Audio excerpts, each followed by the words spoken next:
and John Hardy Jewelry, along with the finest jewelry craftsmen in the area. We also have 12 months interest-free financing and guaranteed best prices on all of our jewelry and services. Stop by and see me and my staff on 12th Avenue next to Bonefish Grill. I'm Barry Cole with Beret Jewelers, and I want to be your jeweler and roll tide. Beret Jewelers, proud sponsor of the Paul Feinbaum Show. Hello, sports fans. Miles Bentley here, General Manager at Hill Kelly Dodge Chrysler Jeep Ram in Pensacola. Growing up, I always loved sports. Nothing but net, out of the park, through the uprights. Sink the puck Bentley, that was me. But my love of the game couldn't beat my love for Pensacola and helping folks get on the road of dreams in a new Dodge Chrysler Jeep Ram. Sure, I never went to the big leagues in sport, but we're all pro here at Hill Kelly Dodge Chrysler Jeep Ram. Proud to be in Pensacola. This is ESPN Pensacola 1330 AM and 99.1 FM, the only local station that talks sports 24 hours a day, 7 days a week. From Gullick and Wingo to the Sports Drive with Chad Brillante. Plus talk football with Coach K at noon, sports call every Saturday. If you'd like to partner with us as an advertiser or a promotional partner, just give us a call at 262-6000. You're listening to ESPN Pensacola 1330 AM, 99.1 FM. All sports, all the time. WEBY, Milton, Pensacola. Ladies and gentlemen, can I please have your attention? I need all of you to stop what you're doing and listen. Coming up on the Sports Drive today, we're going to get into our greatest Pensacola athlete bracket, the top 16, as the countdown begins. Saturday will be the announcement, and we'll talk some UWF sports, which is going to be pretty exciting. Emmett Smith has just become the NFL's all-time leading rusher. Across the middle, it is caught for the first.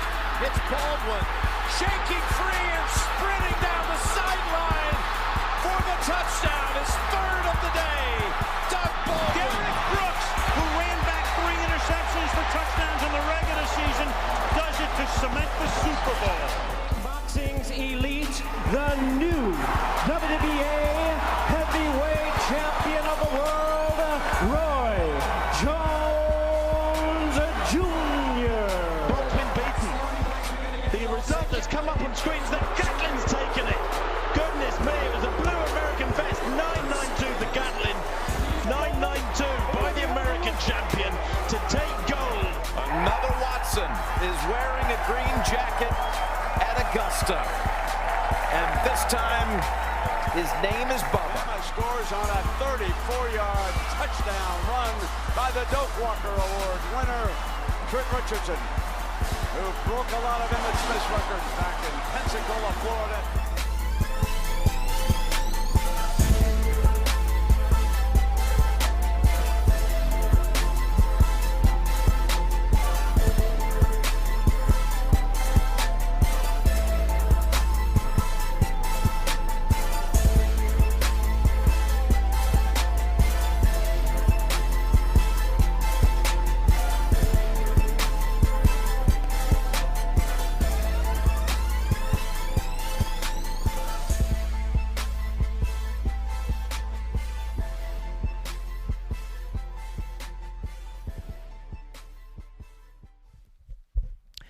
And welcome into the Sports Drive right here on ESPN Pensacola, 1330 AM, 99.1 FM, simulcast on Blab TV. You can check us out as well right here on our YouTube page. And, even in quarantine, you can have those type of days. This has been that type of day. It was good. We went by one of our great sponsors and local restaurants, Mr. Pollo. So it was nice to see them and have an opportunity to see Marie and all the good folks down there. Some incredible chicken, one of the top places in the country. And coming up here today, we'll talk to the athletic director, Dave Scott, who will join us to break down what is going on with something new and something exciting in the world of sports. If you haven't seen it, it's something that is not sports right now, not currently, not live, but that would also be breaking rules, and a lot of people will get arrested. It's an opportunity to get into what could be the future of watching games. We know about ESPN Plus and some of the things people have done over the years. Well, if you haven't seen the new thing they're working on right now, it's pretty cool to think that they'll be able to go out there and work with interactive games that you've never seen before and have people a chance to interact with some of the players, coaches, things like that in a new, really virtual tour of what's going on in sports. Joining me across the glass, JP. You can hear him on Talk Football with Coach K. What's happening, my friend? Another day in paradise, I guess.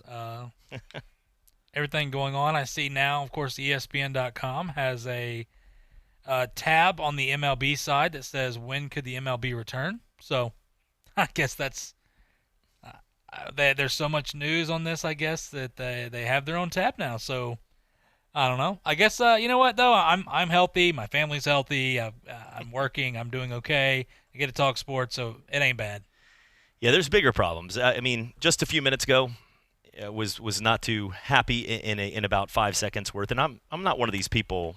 I'm the opposite of the pitchers showing no emotion on the mound, as you can see. But I'm not really that upset. It's just frustrating sometimes when you put hours of effort into things and then you can't get anything accomplished. But you know what? Sometimes it's good. And right now, I'm excited because one thing we have talked about is the opportunity to talk about the Gulf South Conference and UWF. It's going to be pretty exciting to see because what I'm looking at right now is the new partnership they talked about with Flow Sports, an innovator in sports streaming and original content. They announced the media right partnership to provide live on-demand coverage of the conference's complete football program and team sports championships. So right now, it's something where they're going to probably give us a lot of the videos and hype things up. But when this comes back to fruition, as it will, and we'll move on, this is going to be pretty cool. 4-year partnership through 2024. And the athletic director, Dave Scott, will join us in a little while to talk about it. But, JP, you went to UWF covering local sports. That's one of the biggest things that we run into is UWF and their whole staff, Brian Henry and them, they do a great job. But there are a lot of teams, a lot of high schools, a lot of leagues, youth leagues, charity leagues. And it's almost impossible to be able to cover all of it. The PNJ, the guys like Brian Ahotz and Eric and all the folks, Bill Vallone over the years, they can only do so much. The people down at the Wahoo Stadium can only do so much. The Ice Flyers, what's going on at Channel 3, Blab, everybody across the board, and we can only do so much as well. So when there's 800 outlets coming at you in sports, it's nice to have different media outlets that we can go to for our job and see all the games, not just cover the football team, which we know, but also the game in soccer, as Coach Bartlinski's team's undefeated in the final 2 games of play. We can see all the games and come back and say, wow, what an amazing run they're on. Instead of just getting to see the end score on an email, now we can go there directly, watch it, and when we're interviewing, we know a little more about it. We've come a long way from the day of only having 2 channels to watch football or your basketball game with Bob Costas, but now to have this at a Division II level is not that easy. And Flow Sports has done a great job, and I'm looking forward to this partnership. Yeah, I think, look, the Flow Sports thing is cool. Looking at it, just tinkering around. I've heard of it. I've never used it before.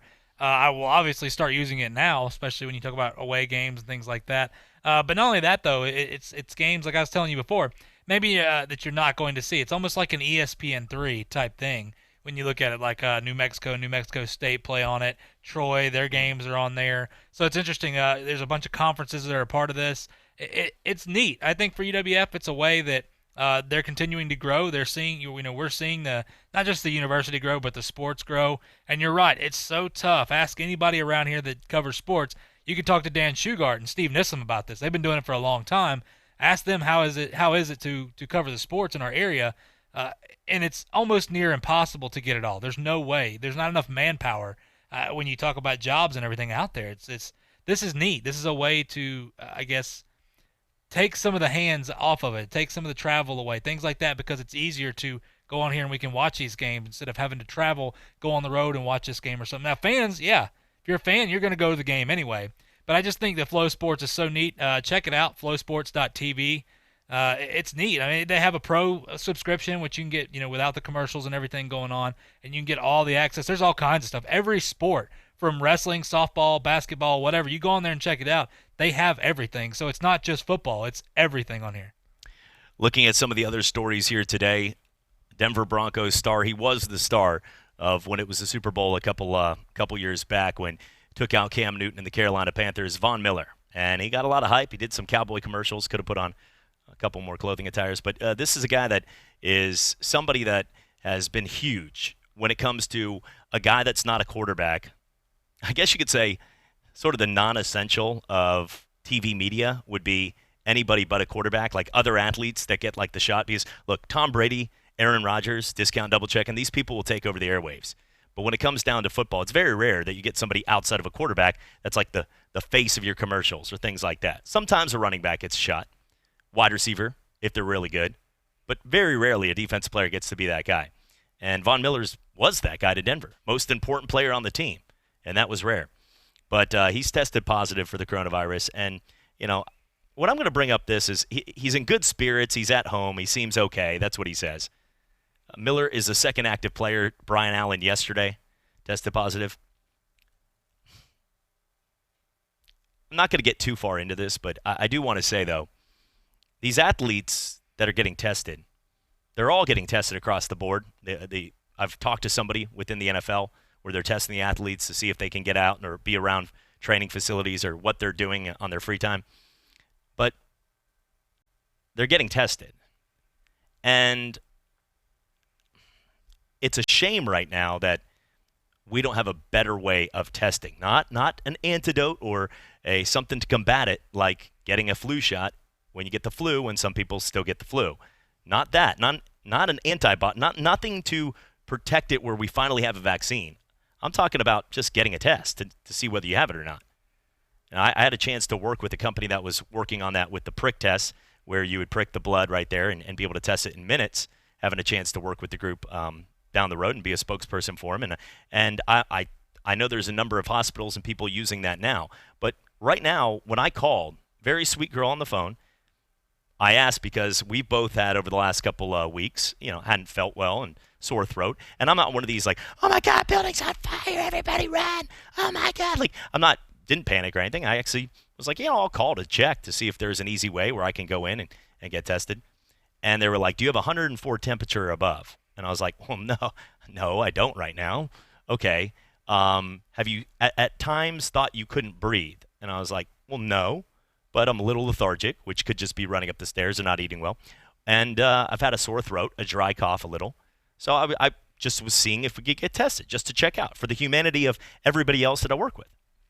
Now, they said, no, you don't qualify because you don't have 104 temperature right now. Now, I wasn't asking for a bed or a ventilator. I was asking to stay in my car and get tested, a drive up, just be able to. I was even going to go into the hotbed of where it is to just get tested for the good of everybody else, that if I went to Publix or other places, that I wasn't going to be in their way or the fear of giving somebody else. That's my biggest fear. I'm not afraid because I know my age group and what the numbers are. But that, to me, is something that out of this story where I keep seeing these, like if Von Miller had nothing wrong outside of he's in good spirits, didn't have 104 temperature, but they continue to get tests, it's nothing shocking about this country. But once it goes to the stature of the people with the fame, celebrity, the money, are getting tested whenever they want to get tested. The NBA was all tested within a 24-hour span after Rudy Gobert got it. 24 hours, the entire NBA. But right now, we currently cannot test people coming through. That's to me, that is, out of all of this isn't getting into the scientifics. It's getting into the humanity part. That JP, it's when you see these tests, I hope Von Miller is going to be okay, but he will be. And at the same time, though, I would hope that somebody that is wanting to do what I did, and like you felt the same way last couple of days, but we want to. You're not worried as much as I am about. It's more that, hey, if you have Easter and you were going over to your parents' house or your grandparents were in town, you want to know for a fact that, hey, I got a little raspy throat, stay away a little. But you'd like to know at least, hey, do I need to take the next step? What should I do? Should I quarantine? But most people around this, about 98% of people, based on you have to have 104 temperature to even go down there, is what they told me, are not going to be able to be tested just to be careful. If you have no symptoms or anything, live your life. And I'm going to continue, and I'm going to be okay. But I wasn't doing it for me. I was doing it because me walking around. You see what I'm saying? For these athletes to get that quick of access whenever they want, and for the most part, people around here can't. And we're now, what, a month into it? That's unfortunate.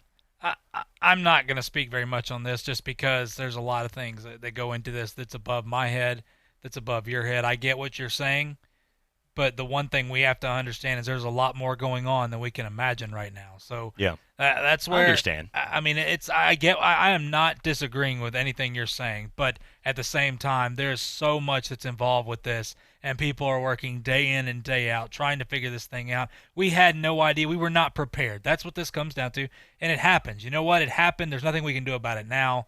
It's different everywhere you go. New York to get tested, Denver to get tested. Those are hotbeds. I mean, a little bit different here. I understand what you're saying, but you got to get it to try to contain this. Like New York right now is over 50% of our cases, so I get it, but I'm just not really. I have different feelings about it. All right, let's go to the phones. I believe we have the athletic director of UWF on with us now, Dave Scott. Dave, how are you doing? Good, Chad. I'm sitting here in my backyard enjoying a beautiful afternoon. Isn't it nice once in a while to sit in the backyard and realize a couple things, how cool it is that we live here in beautiful weather, and then how many trees that all those days of, sorry, honey, we have football to get to, that now you have no excuse to cut? Yeah, I think my lawn looks about as good as it's ever looked. I think there's a lot of good lawns in town. I've seen that lately. Looking right now, though, at something that you guys finalized today, though, one of the country's leading Division II conferences and Flow Sports right here, the Gulf South Conference. You guys have an opportunity now to have the partnership with Games on Demand from conference complete football programs, sports championships, and more, all the way through 2024. Talk about this, because this is going to be big not only for fans, but also for recruiting when it comes down to being able to interact with the kids from all over. Dave, just talk about this, because this is a big deal, what happened here today. No. This is going to be exciting. I mean, it really will gain exposure for our conference. You know, our conference has always been one of the leaders in Division II, and I think this is just another step in that direction. They have Flow Sports has a lot of Division I sports offerings that they do, and just gives us an opportunity, one, to establish our brand as a conference, to really expand what people can see. You know, you can pick up a West Florida game, a Delta State game, Valdosta State game, and any of the other sports that they're covering on Flow Sports. And we also see this as a direction, obviously, that people are going today with Disney Plus and different things, that it will give an opportunity to not only enhance or improve our programming, but also increase the market and, like you said, recruiting and students for the university, sort of put it out there and sort of gain a larger market. Looking at the games themselves, I think a number of people understand the magnitude of what football does, but when it comes down to so many sports across the board, you guys have really established a brand when it comes to universities across the country for having some of the top programs. Derek Razine in the tennis program have won multiple national titles. You have, Coach Bartlinski, what he's done in women's soccer with number one rankings up there, and looking at what softball just did with Ashley McLean, baseball for years with Mike Jeffcoat, Coach Fell in golf. The list goes on for hours upon hours with Coach Burkhammer and Coach Yelton, obviously, in women's basketball. But talk about now for an opportunity for some of these sports that might not have got as many games televised, for fans, grandmas, everywhere across the country to be able to watch them now as well as football. Oh, sure. And really for this particular agreement, it's football and the conference championships.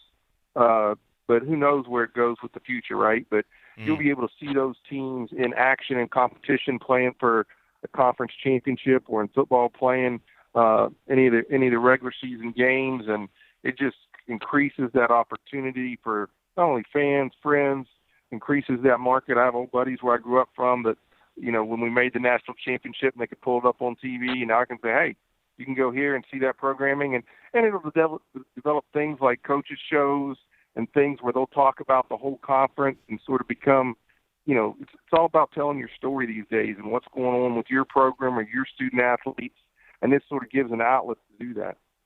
Speaking with UWF Athletic Director Dave Scott. Dave, talk about interaction with the coaches right now around campus, because this is obviously a first for many of us, people in the economy. Everybody's trying to figure this out together. We saw what happened yesterday in Michigan, where a whole city sort of uprises, where there's other places that are looking at Florida and some of the moves that we've made more in South Florida, but overall, and saying, what's happening, watching these spring break videos. Everybody's trying to figure this out together, but I hope the number one goal is for humanity, is for everybody's safety. As an athletic director, knowing that there are a lot of sports out there that some people might feel that, hey, we can play tennis, we could play golf. We see people when we're driving home doing that exact thing with their friends and family in their yard. How hard is it to sort of navigate all this? And as an athletic director, talk about this, because you've been one of the best in the country for a very long time, but having to deal with this is something unprecedented. How's it been for you? It's been a challenge. I mean, you're making decisions every day that are not the ones that you typically want to make, and you're thinking about scenarios that are not the kind you want to think about. But I think for us, we constantly want to keep our student athletes' safety and our students in mind. But, as we, competitive in nature of who we are, you're thinking, okay, what can we do during this period of time so that when we do come back, we're better than we were before? We're working on those things that we need to be working on. And, right now, students are still in class, so they're in online classes. So coaches stay in contact with them, making sure they're working progress towards their degree, making sure they're registering for summer classes, and doing those things academically to keep our students, moving forward toward their graduation dates. And along with that, you're still recruiting. You're just doing a lot of it on through technology, through Zoom, through other ways, and doing those things to connect with the recruits that are out there, so that that time frame comes. I think it was yesterday that you could start doing grant and aids and NLIs again, and it's just, you're going to be making judgments on a lot of tape and film and things like that you're not used to. You want to see that student athlete in action, bring them to campus, but you're doing a lot of things virtually, and you're going back and looking at those things. Hey, we should do a better shot of this facility. We need to put this up online, because those are things you were doing, but now you're paying closer attention to what that looks like and what it looks like for somebody outside coming in. So, I think I'm as busy now as I was before. It's just different. It is different, and we're all trying to figure this out together every day. I could make a tip jar of how many times somebody says, how do you do a sports show without sports? But it is something where, actually, I feel like the conversations I've had with folks like yourself today, Gene Stallings yesterday, checking in on an 85-year-old national champion coach that is, just came off a heart attack and 2 strokes, and he's out there. He's got to take this serious, as many people know at that age and with health risk, but he's as tough as it comes. But I'll say it's been informing people, and that's something where, when technology came around a long time ago with phones and social media, it changed a lot of the dynamics of radio. Because I remember as a kid growing up, it was the radio personnel on their show or the newspaper's job to tell you, walk-off home run, or that team won that game 48-37, because there was no outlet, and you couldn't just get on your phone on breaking news and stream through a scoreboard of 50 scores.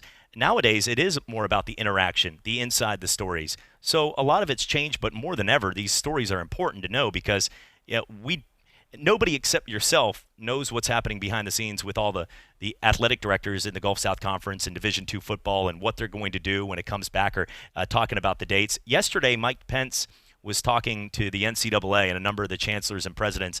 And Dave, they said that one thing they got out of the meeting, it was a lot of fluff and a lot of politics, as expected, because you got to be careful of what you say. I think we've learned, if anything, because of the president right now, if you decide not to be political on things, people will let you know real quickly every single word somebody says. But I think right now, though, Dave, it was pretty clear that sports are not going to start back up until kids are on campus and back in school. Is that what you're getting to from what you're hearing? I think so. Especially at the collegiate level, student athletes are students, and I don't have a crystal ball. I don't know what it's going to look like, and I'm anxious to be in the stands cheering on our student athletes as much as anybody. But we got to be able to do that in a way that they're safe, and we're taking care of not only them but our students and fans that show up to watch them. So it's going to be different. I just don't know, what different is, and try to plan for whatever that scenario is and what you can do. And right now we're just looking at summer, and at some point those decisions probably are going to be made at a higher level, NCAA, Surgeon General, Governor, President, and we're just going to adjust to what that looks like and do the best we can with our students. Speaking with Athletic Director Dave Scott, today the Gulf South Conference, one of the country's leading Division II conferences, and Flow Sports, who covers over 25 sports. They agreed on a deal for a 4-year partnership, the complete Gulf South Conference football schedule, and the conference championships across the 18 official members. And Dave, this is huge. It's going to, I think, like you said, it will lead to more opportunities. They do have softball, baseball, basketball. I want to ask you if right now we've watched enough sports, but I'm watching Kirk Gibson hit a home run when I was only 3 and probably wouldn't remember it too much when I was live. But I look at all the games across the board and some fun memories. I want to ask you the question, has there been one game that they've shown on TV that you've enjoyed watching during the last couple weeks of quarantine? And second, if you had to pick a UWF game that they could show on TV, we know the UWF national title in football this year is monumentous, but is there another one that might be close to your heart that if they could show on TV, you would love to show everybody out there how cool of a moment that was during your tenure? For me, when I go back, I saw the NC State Houston game with Jimmy Valvano. That's just one in my mind that sticks out there. Just NC State upsetting what everybody thought was for sure going to be a home, just 5 slamma jamma. But so for me, that's the one college memory. I remember 1983, NC State winning the March Madness. And then really for UWF, I was thinking about this the other day. I was having to fill out a survey thing, and any one of the national championships that we've been involved in, fortunately I've been involved with 5, and just the effort, the year, when all that passion and work comes to a success in the end, and those student athletes are so excited, and they've been able to pull that off because that is so rare, no matter what the sport is, to be able to do that, finish off your year with a win. Those are just exciting moments to be a part of, and I've cherished every one of those. And you know what? And the UWF national title in football, it happened in a blessed year of 2019, the one we love. So right after that is when 2020 comes along, and ever since that it's been. But when it comes down to overall your guys' success in all the sports across the board, it truly is amazing. I'm excited for this partnership. And I know these times are unprecedented, and many people out there are figuring out together. As an athletic director, how do you feel? I know Barry Alvarez, Wisconsin's already made it clear that they're not going to allow more kids and pile up a bunch of non-scholarship athletes and other ones that might not be able to play. But what was your opinion on when you heard about the NCAA talking about giving spring sport athletes one more year, but not also the semantics of how that would work, because you are the people that actually have to deal with it. And JP and I always joke, we're glad that we're not the ones in that room, because that's a lot of crunching the numbers and seeing how many kids can be on campus. When you saw that with Division I, is that also going to be the same rule across the board for all NCAA divisions? Yeah, it's a little different in Division II in that, and hopefully I say this correctly, I always tell people to check with their compliance officers, but obviously with the seniors, you're looking at them, but with the underclassmen, Division II, you have 10 semesters to play 8. So they still have that opportunity in there to do that. With the seniors, we really took a look at that as a case-by-case basis. Some had already been accepted into grad school or into PT school.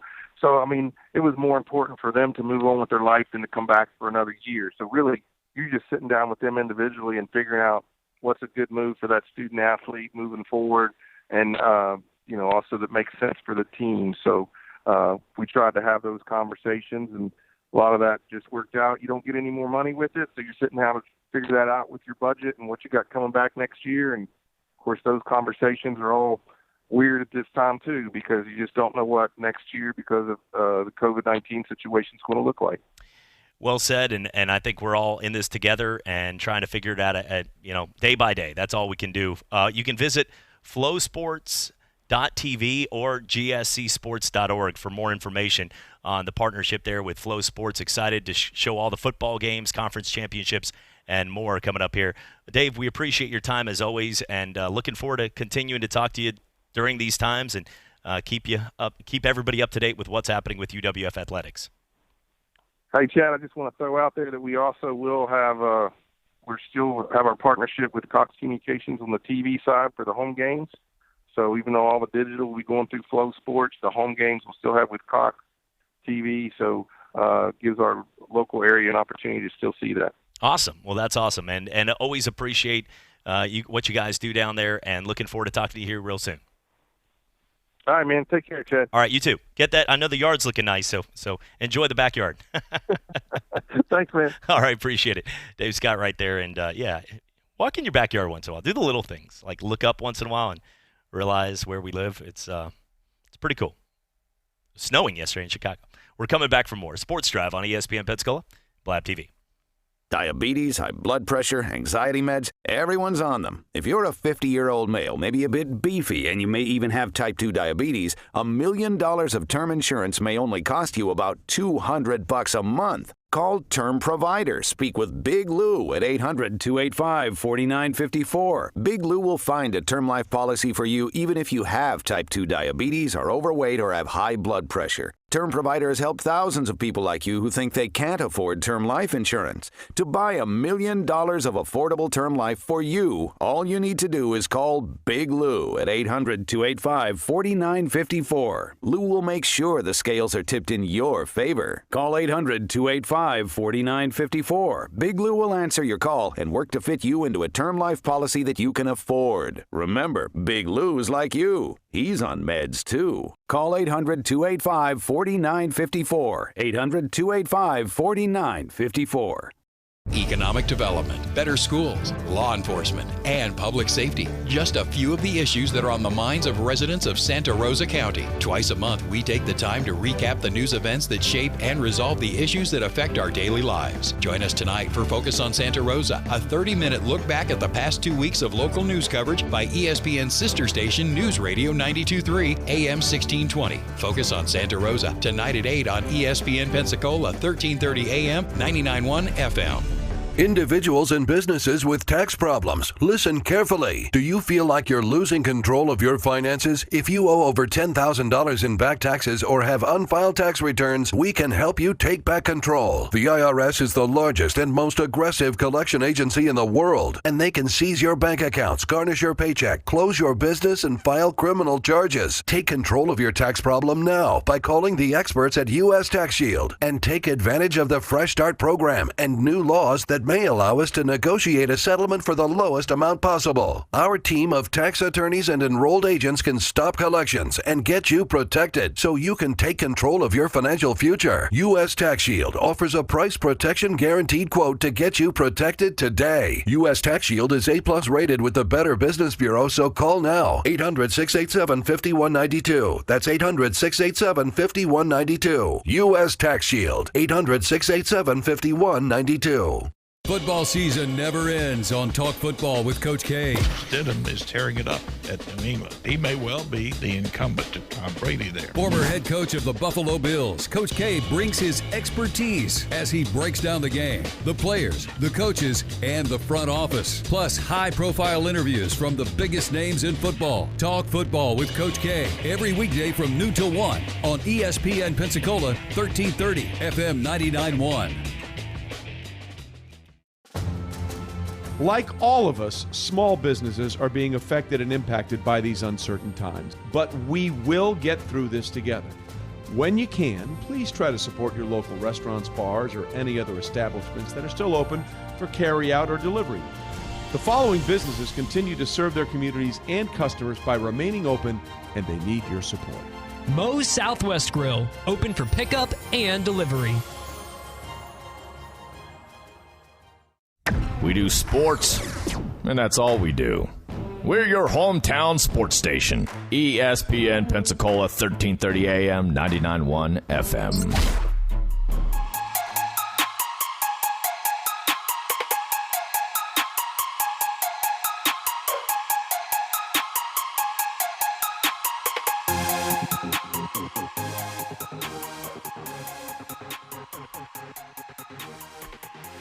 And welcome back. Sports Drive on ESPN Pensacola, 1330 AM, 99.1 FM.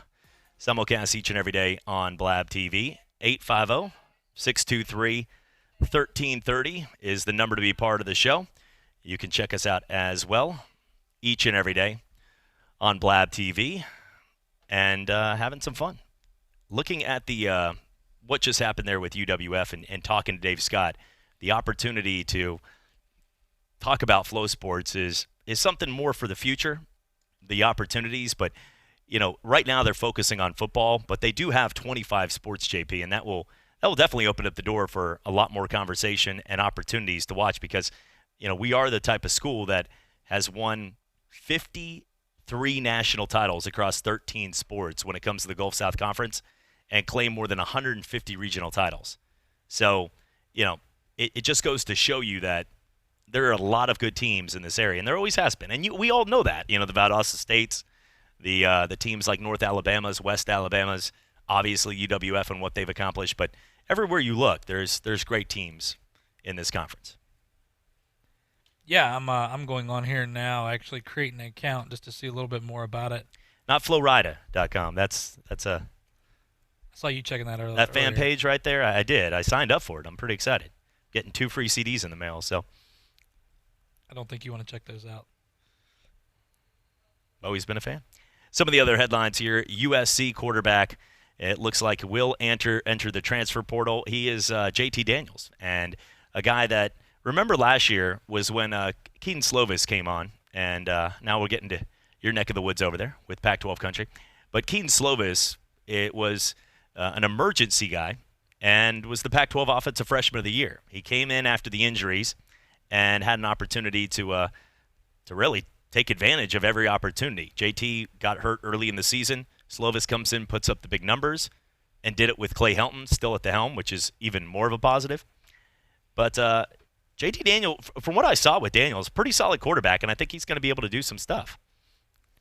Yeah, I mean, he's a pretty solid was how I said it. I mean, well, I think you can't hold it against any of the guys right now just because Clay Helton's still there and they don't have an identity. I think he's actually still recruited really well, but Daniel's freshman year, of course, I think he was like a 60% passer, which is not terrible, especially with what USC had. But I don't know. I mean, I think JT Daniels is something. He's a really talented player. Where somebody can get him, of course, with the need at quarterback right now. I think he's a guy that he still has plenty of years to play, but he's not a terrible looking guy. I don't know. That's where I don't know the ceiling for a guy like that because you know how I feel about Clay Helton. Look, I like it because USC still can't beat Oregon. They struggle right now. I think that USC team right now is such a waste of talent with Clay Helton. I don't understand what they're waiting on because USC used to be top of the class. They should be dominating a Pac-12 right now that really outside of Oregon, and then you had Utah last year, and then the year before that it was Washington. So things have changed a little bit. They're looking for somebody to take the lead and take the pack there. And that's where, look, as an Oregon fan, I've been happy. But the Pac-12 is so poor right now when you talk about competition level. I mean, it's almost embarrassing because you have the SEC, you have the Big Ten that looks so good, and then you go to the Big 12, and I guess when you talk about depth-wise, then ACC and Pac-12 are there at the bottom, and Clemson over there in the ACC, I get it, but it's embarrassing for the Pac-12. It's embarrassing for USC to hold on to Clay Helton. I don't understand what's going on. If anybody knows what's going on, why they continue to hold on to him, there's so many coaches that would love to go to a prestigious university like that. I know Urban Meyer was rumored to go over there. I don't know what happened with that situation. I'm not sure if maybe it fell through and that's why they decided to stick with Clay Helton right now. But this is a prestigious university that can recruit. I mean, there is so much just glamour. I mean, you look at it, the team that I put next to it is almost like the Knicks. You always have the superstars on the sidelines. That's USC. You can say the Lakers if you want. That's fine. But that's my point, is there's always that the superstar power there. They always have the celebrities and the former players that come back and just all this. What a waste right now. I just can't imagine. Look, I'm not going to complain overall because I like USC being terrible, being middle of the road. But it's a shame because they could do so much better right now. Who wins the They Can Do So Much Better award, them or Miami? I'm going to go USC. I just think Miami, they could be a part of it. They have the same, what you're talking about with the athletes and the prestige over the years and stuff. 5 national titles between about a 15, 20-year span. I mean, I know what it was just, I mean, like I was saying that as, who do you think? Because those are the 2 schools. Texas out of the 3 is one that's making more strides. Even though they didn't have a great year last year, Tom Herman and them were projected top 10. They were sort of in that range. We expected them. That the athletes are getting better. Texas still has their ways to go. But right now, I would say I would still go with USC. You're right, because right now, Miami is struggling because of a lot of things, a lot of things down there. USC is still known as a larger campus with the opportunity where a Pac-12 is looking for somebody to take it. Oregon has been that team lately, but you had Utah this year, teams that weren't expected. Utah, no offense to Utah, because Utah is a beautiful area when it comes to Salt Lake City. But the thing about the Utah Utes is they should not ever, if you're in Provo, wherever you are, with BYU, you should not be beating teams like USC's and the teams, these powers, when it comes to the athletes that you're getting to go there. Usually a lot of times they get the guys around them, the athletes that are from that state, from Denver, maybe Colorado, somewhere like that. But they don't usually venture out all over, where USC players are coming in from the top tier places, even in Miami, Florida. They're coming in from all over the world. And they're getting a lot of the Hawaiian Islander players, the Ray Malalugas, the guys over the years that we've seen, like Troy Polamalu's. Remember, Tua was about to go there, who could have been the best quarterback in the history of college football before the injuries. I mean, you look right now, and I would have to go USC. I would still have to go, but that's a close one. I'm going to read a couple things off here, and just kind of proves my point of what I was talking about. Last year, USC goes 8-5, and that sounds great to a lot of teams, but not to a prestigious university like USC. Look, they beat Fresno State to start off the year. They barely beat them. They beat them by a touchdown. They throttled Stanford, and no offense, who didn't. I know UCF throttled Stanford, and you look at that. No, I'm not putting them in the same category, but they lost to Brigham Young. They beat Utah. This is before Utah we really realized what Utah was. Then they go and they lose to Washington the next week. So you upset a team, then you go and you lose to a Washington team, which was middle of the road. Then you almost upset Notre Dame. Then you come back home and throttle Arizona. You barely beat Colorado. You lose to Oregon by almost 24 or over 24.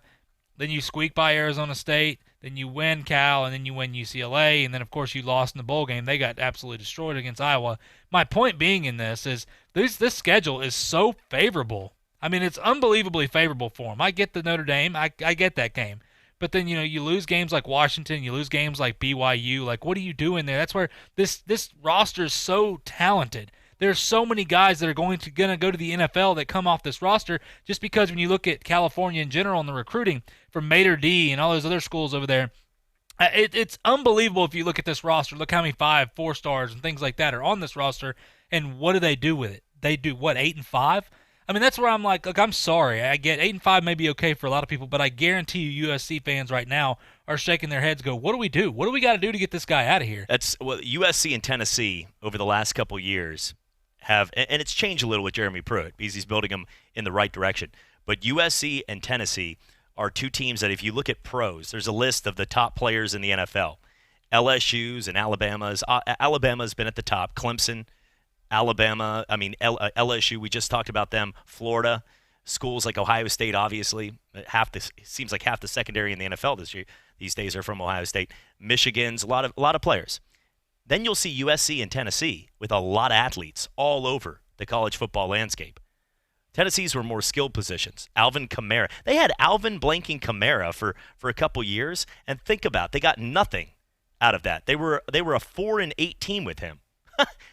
You should be able to put that guy in any field and be able to win some games the way he plays for the New Orleans Saints. They had guys like Patterson and all players all over that field, even a Jawan Jennings this year.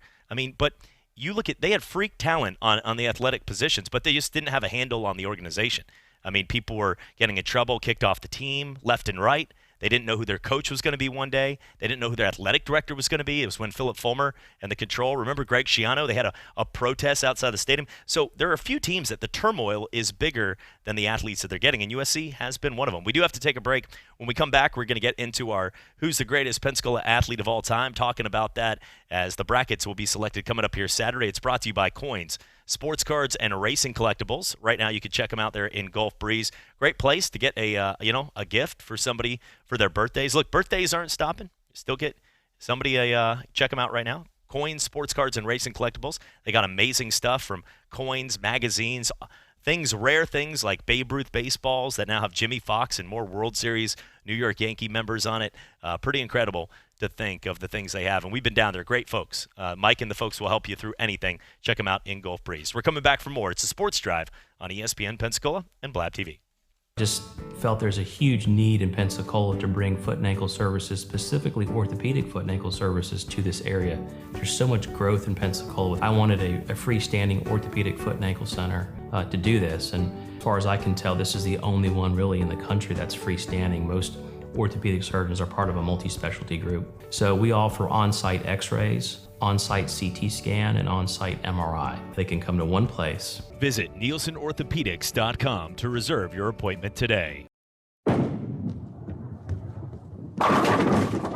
Bowling is a sport that will last you a lifetime, and at Cordova Lanes on Airport Boulevard, every night there is something exciting happening. Like on Tuesday and Thursday, it's penny a pin. Bowl 100, pay $1. Or how about starting your weekend off right by reserving a lane for just $25 at Moonlight Bowling. Enjoy a fresh-made pizza and the lowest pitcher prices in Pensacola. So what are you waiting for? It's time to roll your way into Cordova Lanes and experience fun like never before. With legends like Emmitt Smith, Derek Brooks, Roy Jones Jr., and Bubba Watson, all hailing from the Pensacola area. And that's only to name a few. This begs the question, who's the greatest Pensacola athlete of all time? Join Sports Call with Davis and Justin this Saturday from 11 to 1 for Selection Saturday as Davis Allen announces the field of 16 athletes. Throughout the next few weeks, you can vote for who you think is the best athlete in our daily athlete matchups at our ESPN Pensacola Facebook page at ESPN Pensacola.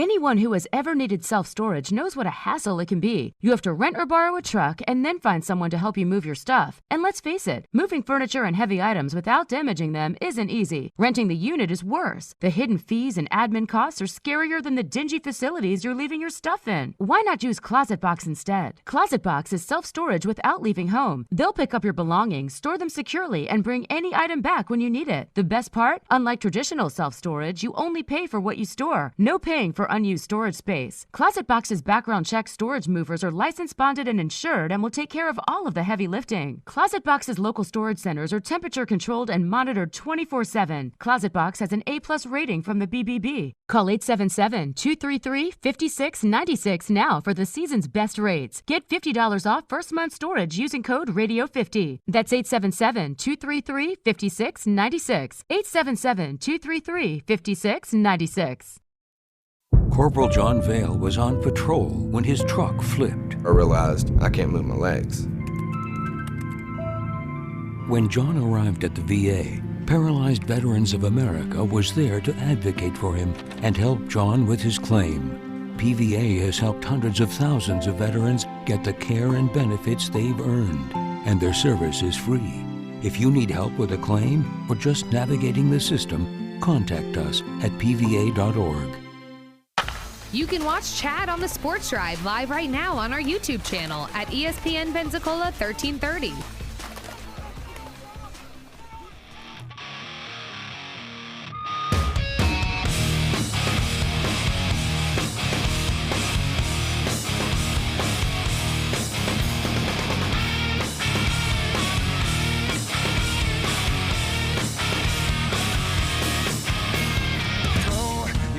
And welcome back. Sports Drive on ESPN Pensacola, 1330 AM, 99.1 FM. Simulcast each and every day on Blab TV. So one of the interesting stories that has been going on is the talk, and this has been a talk for a long time, but athletes in college getting paid, but then the one-and-done rule. We all know those stories that linger on. It's in the middle of the summer. It's in June, and one of those talk shows has nothing to do, and they're like, should Pete Rose make the Hall of Fame? And you're like, okay, we've done this one.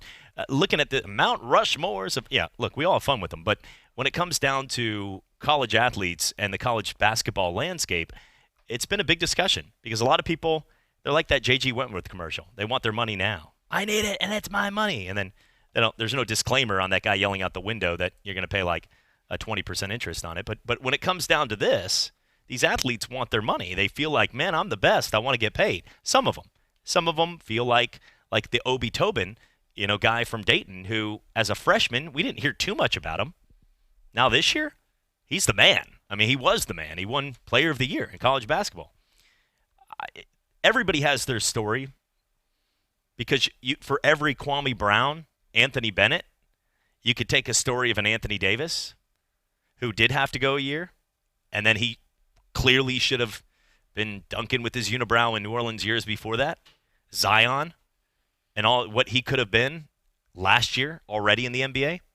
So I understand both sides of it, but today the news came out that the number 1 overall player, not like a good player making this announcement, but a pretty big splash, because this is a guy that has really, when you talk about athletes and making an impact at the high school level, he's not LeBron. He's not one of these kind of guys that has gotten the big name, but he's an up-and-coming star. And a guy in Jalen Green, who was the number 1 overall player for the 2020 ESPN Top 100 class, is making the leap to the G League that will pay the elite prospects $500,000 plus and provide 1-year development program, really sort of a minor league to the NBA.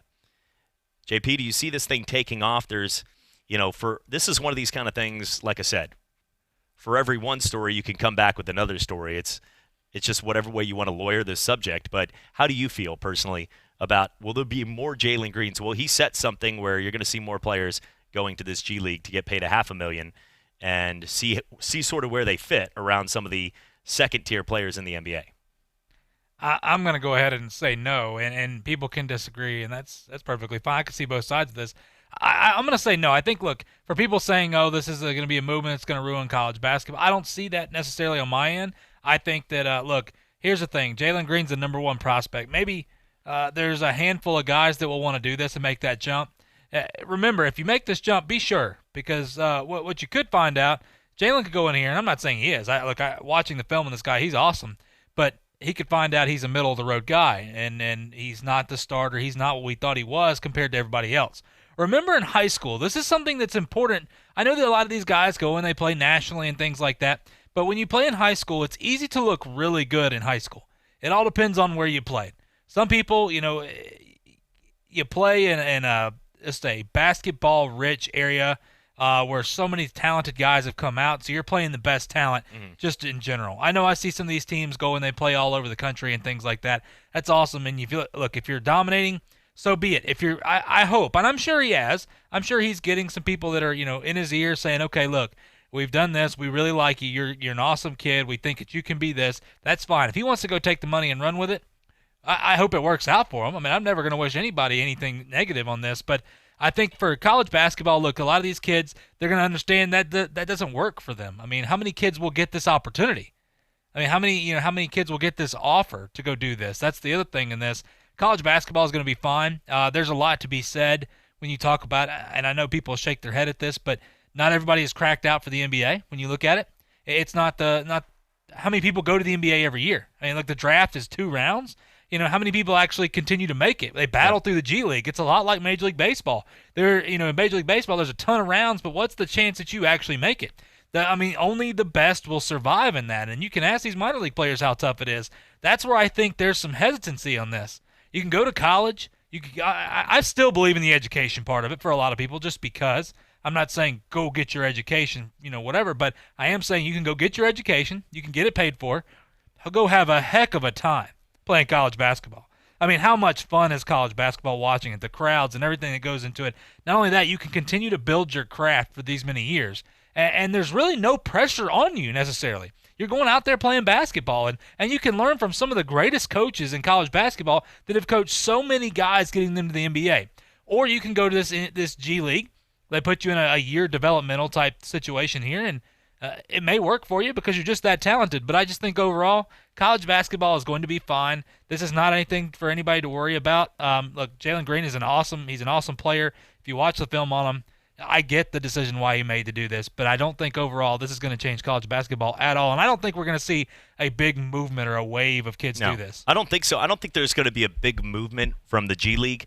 This is not going to be like the $1,200 stimulus checks. They're not going to be just handing them out to any kid that's decent, 6'7", and can dunk. They're not going to pay $500,000 for 1,000 kids, and they're going to probably give it to 2 or 3 great prospects. I mean, for that one year when you saw the Travis Outlaws and the Jonathan Benders and the Eddie Currys and Tyson Chandlers, they're not going to be able to go deep into that. They're not going to give 200 kids this. This is the number 1 overall player. So you're right.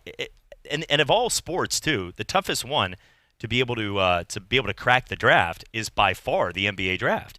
I mean, with international players, remember, there's 60 picks in the NBA draft, and out of those teams, or 64 picks, and out of those teams, most of those guys are, you're looking at 1/3 of them now are international.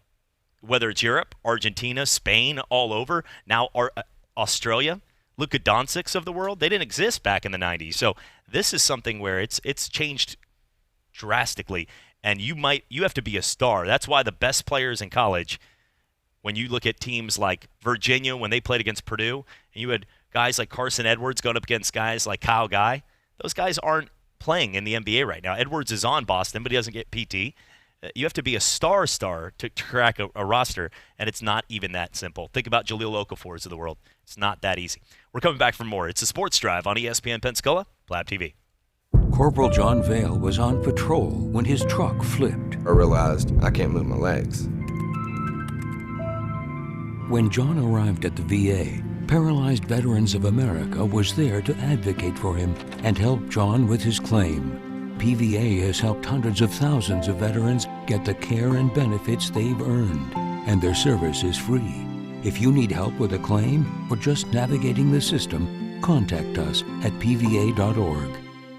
Individuals and businesses with tax problems, listen carefully. Do you feel like you're losing control of your finances? If you owe over $10,000 in back taxes or have unfiled tax returns, we can help you take back control. The IRS is the largest and most aggressive collection agency in the world, and they can seize your bank accounts, garnish your paycheck, close your business, and file criminal charges. Take control of your tax problem now by calling the experts at U.S. Tax Shield and take advantage of the Fresh Start program and new laws that may allow us to negotiate a settlement for the lowest amount possible. Our team of tax attorneys and enrolled agents can stop collections and get you protected so you can take control of your financial future. U.S. Tax Shield offers a price protection guaranteed quote to get you protected today. U.S. Tax Shield is A+ rated with the Better Business Bureau, so call now. 800-687-5192. That's 800-687-5192. U.S. Tax Shield. 800-687-5192. JP here. Everyone here at ESPN Pensacola wants to send a shout out to our first responders and healthcare workers at this time. We know it's tough, but we appreciate the work you put day in and day out. We also want to thank our essential workers out there for helping all of us continue to live our lives as normal as possible in this time. For our community, keep rocking it. We are going to get through this. Remember, we were named the #1 strong town in America. That wasn't by accident. We have seen so many people step up and do their part, and we thank all those people for their efforts. We will be stronger for this, and together, we will beat COVID-19. JP here. At ESPN Pensacola, we are hometown proud. Like the greatest pound-for-pound boxer of all time, Roy Jones Jr. Three-time light heavyweight world champion and former heavyweight champion of the world, future Hall of Fame legend, Roy Jones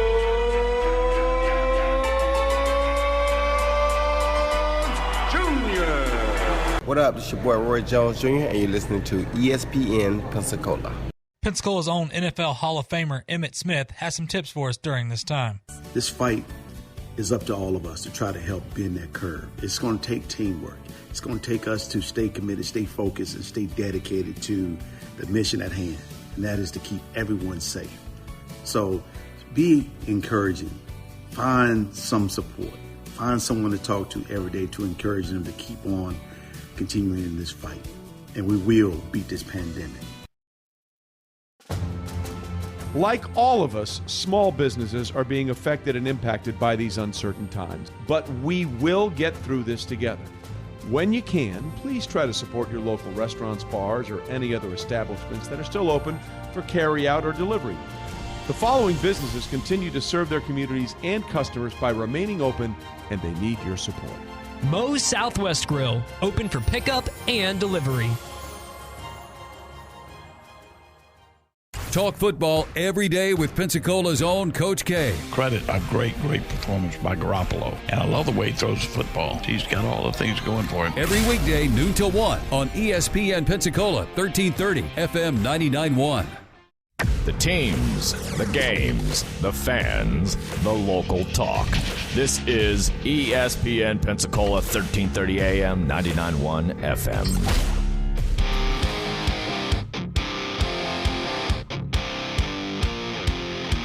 The secret side of me, I never let you see. rage, but I can't control it. So stay away from me. The beast is ugly. I feel the rage. And welcome back, Sports Drive, ESPN Pensacola, 1330 AM, 99.1 FM, simulcast each and every night on Blab TV. A lot of people in the area, having fun. There's a virtual tour tonight, I think like Big Brothers Big Sisters, a great place right there in Northwest Florida.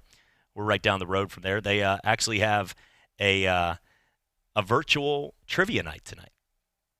Now, that's a very broad what the trivia is, but I'm just saying, back in the day, I had my fair shakes of pretty solid trivia. I got to go to Epcot. My parents, there was twice actually. I was at Epcot overnight. Now, my parents got the call in the morning. Yeah, that's our kid, and they came and picked me up. But it was a lot of fun. I got a chance to do the trivia night, and man, pretty cool overall. So, you good at trivia at all? Ever been good at trivia? Eh? I'm just so proud of you right now. I'm speechless. Thank you. You're welcome.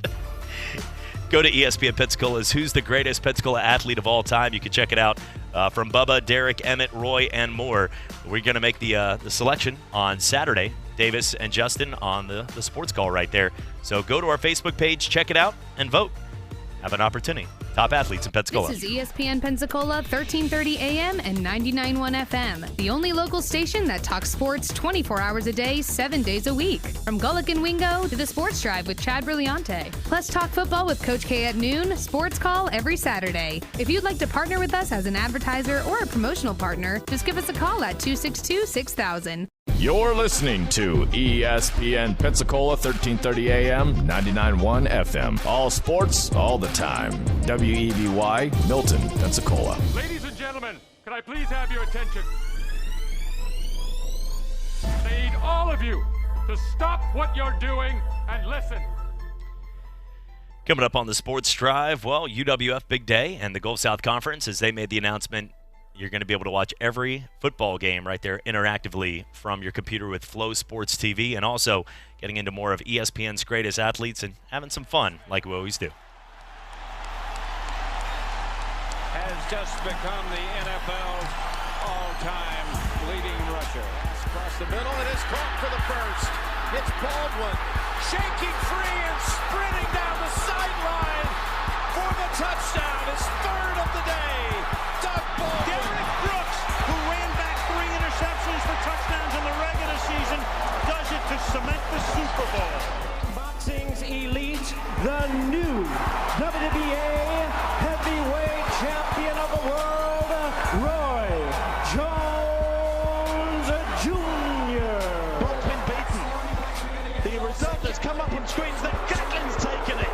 Goodness me, it was a blue American vest, 992 for Gatlin. 992 by the American champion to take gold. Another Watson is wearing a green jacket at Augusta. And this time, his name is Bubba. Scores on a 34-yard touchdown run by the Doak Walker Award winner, Trent Richardson, who broke a lot of Emmett Smith's records back in Pensacola, Florida.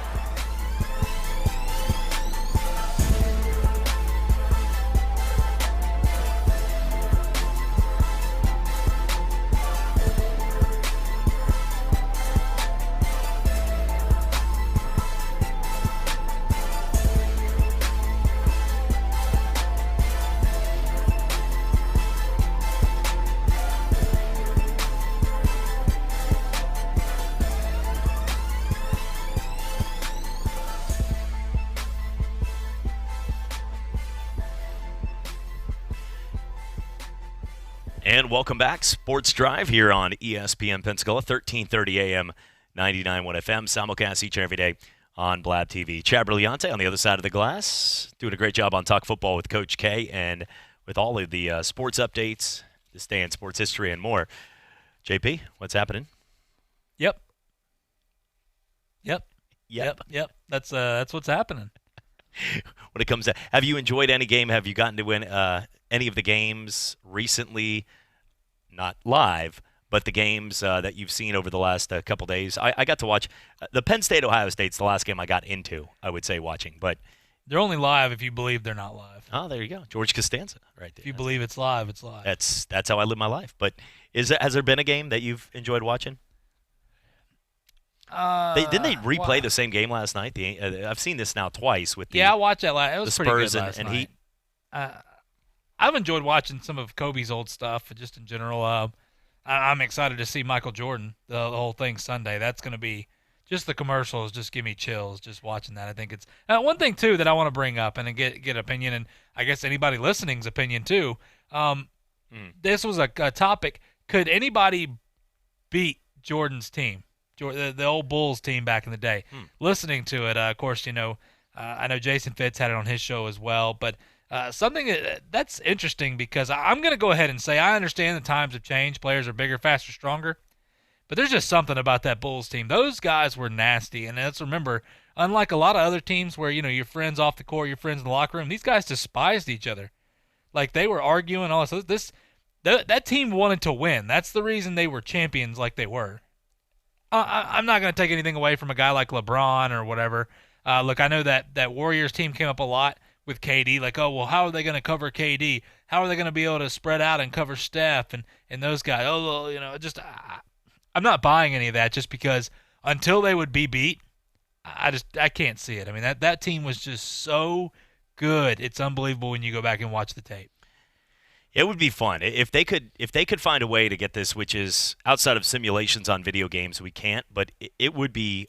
I mean, I think the teams you would have the Bulls team for sure, and I think some of their best teams were some of the later year teams with Rodman, when Rodman was there. I mean, at first when they had Ho Grant and Bill Cartwright, John Paxson, it was fun.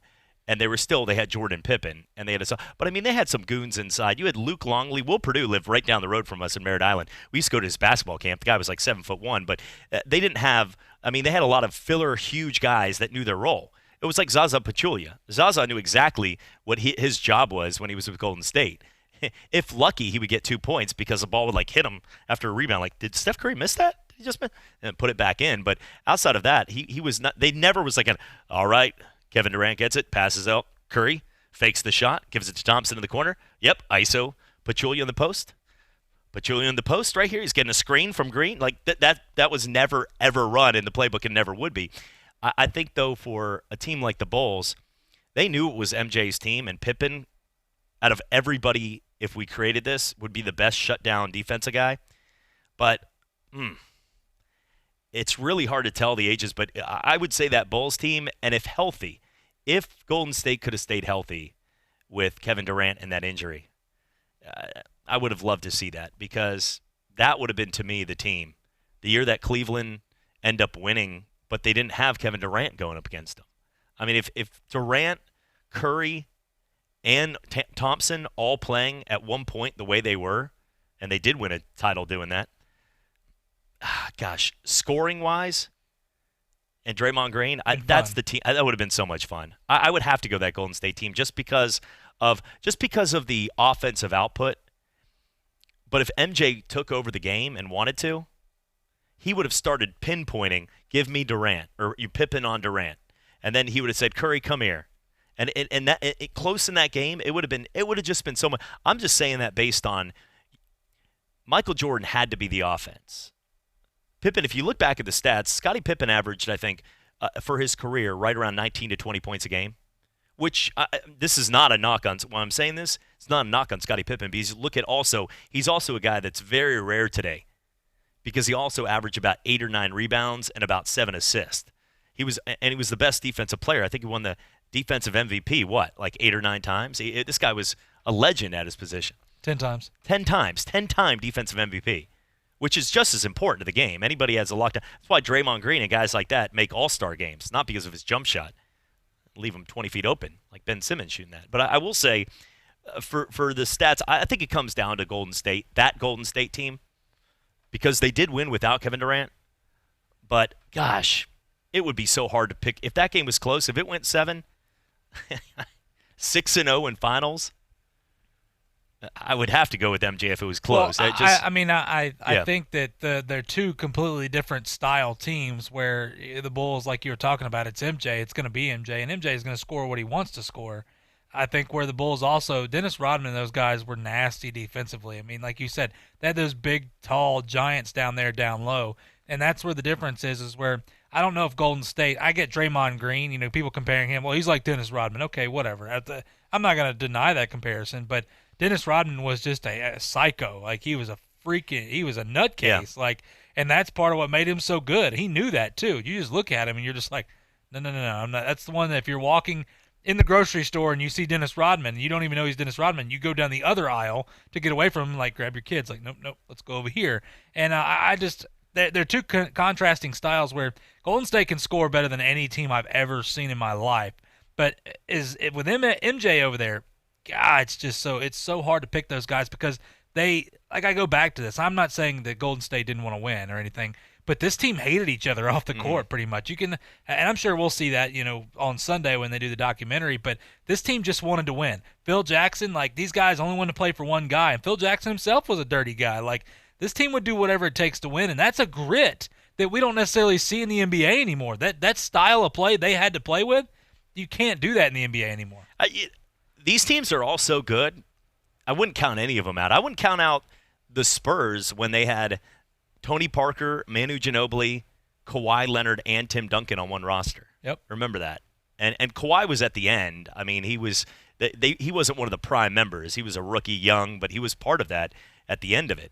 But when the Twin Towers first got there with David Robinson and Tim Duncan inside, and just both those guys, the physically gifted tools they had, they were both so smooth. A lot of times when you get a big, huge 7-footer, fundamentals isn't the number one thing. That's why he was the big fundamental. But those two guys, and then Manu Ginobili, Tony Parkers of the world, how they're running it, Bruce Bowen knowing his role, that would have been all those five. Popovich won 5 titles. That team, correct? Five championships. That Spurs team won. So they've got to be included in that mix. They weren't the fun team to watch, but they ticked off more teams than anybody else. And think about it. Manu Ginobili is one of those kind of players that they would have put him on Michael, and he wouldn't have stopped. Nobody's going to stop Michael, but he would have probably caused Michael Jordan to get about 4 or 5 charges in today's NBA because he would have done his flailing flop. Michael would have done one of those, the movie did on Russell right there, and Manu Ginobili would have been in the 4th row. If he did that move right there, he would have done like a whole acrobatic scene where he's already in the front. He would have been all the way upstairs, and they would have had to call a charge. I mean, the game changed. I think that's one of the biggest things. The old school teams, it depends what era and where it is, because the game of NBA basketball has changed so much, where if you go back and watch some of those old Lambeer and the matchups when they had with some of those classic Piston teams against the Celtics and the Bulls, half those guys on the court would have been thrown out of the game in the first quarter in today's NBA because, flagrant fouls are called when the guy's just trying to block a shot. Back then, they were like on timeouts and just bust the guy in the nose with an elbow. So it really depends what time. And the guys today would be too weak. No offense, but just mindset-wise would be too weak. It's softer. Yeah. It's not a knock on people. It's just the game. Look, the NFL is softer. We can talk about all the injuries and things like that or whatever, and they're trying to prevent them. But go back and watch these guys back in the day. This was the Steel Curtain days, all this stuff. It's so much different. Sports in general is, and I get it. I get it for the safety and everything like this, but for the NBA, you see flopping a lot more. And think about Dennis Rodman on Kevin Durant in a match, in a series. Just think about the antics of after Durant's going to drain a couple of those 30-foot moon rockers, and there's nothing they can do. And then all of a sudden, though, but you're going to have during the timeouts and everything, you're going to have Rodman on the inbounds, nudging him in the back and whispering in his ear, I'm going to get you. He might kiss him. Who knows? That's what I'm saying. He's a psycho. It was a different era. Any other teams? Would you put the Cavs and those LeBron teams in any? I don't think so. I don't think so. LeBron, all the respect to what he was, just overall lineup. The other one that I was thinking about here, I'm going through some of the best Laker lineups because that was the team, the Lakers, even with Magic and all those guys. But looking at their number 1 team down here, as I'm trying to find it real quick. I think their best team was when Kareem was getting older, and they had Magic, Worthy, and they also had AC Green and those guys on the same team. That would have been I would Scott, say, yeah. Then what about? I think it was Kobe and Shaq, Robert Horry, Rick Fox, those guys Derek too. Fisher, Fish, right there. Derek Fisher.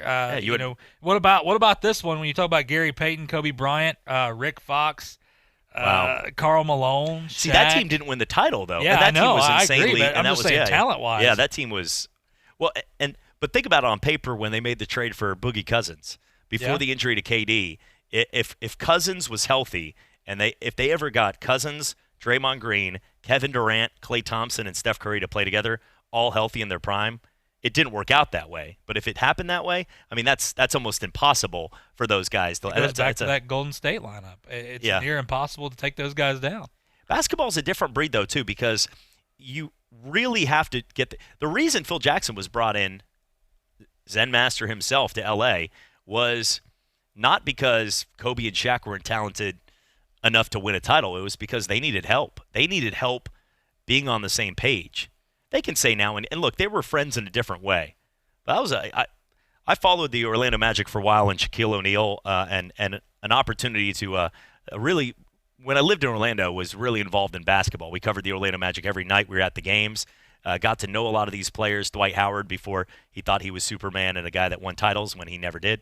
But there was a lot of times when you look at those teams, it's really hard for the chemistry of a team to work. I mean, it's really tough for those guys. Sometimes it can. Think about today in the NBA. If you would have told us today that at one point the Oklahoma City Thunder would have Kevin Durant, Russell Westbrook, and James Harden on one team, and they didn't sniff winning a title, think about that. Think about in today's terms.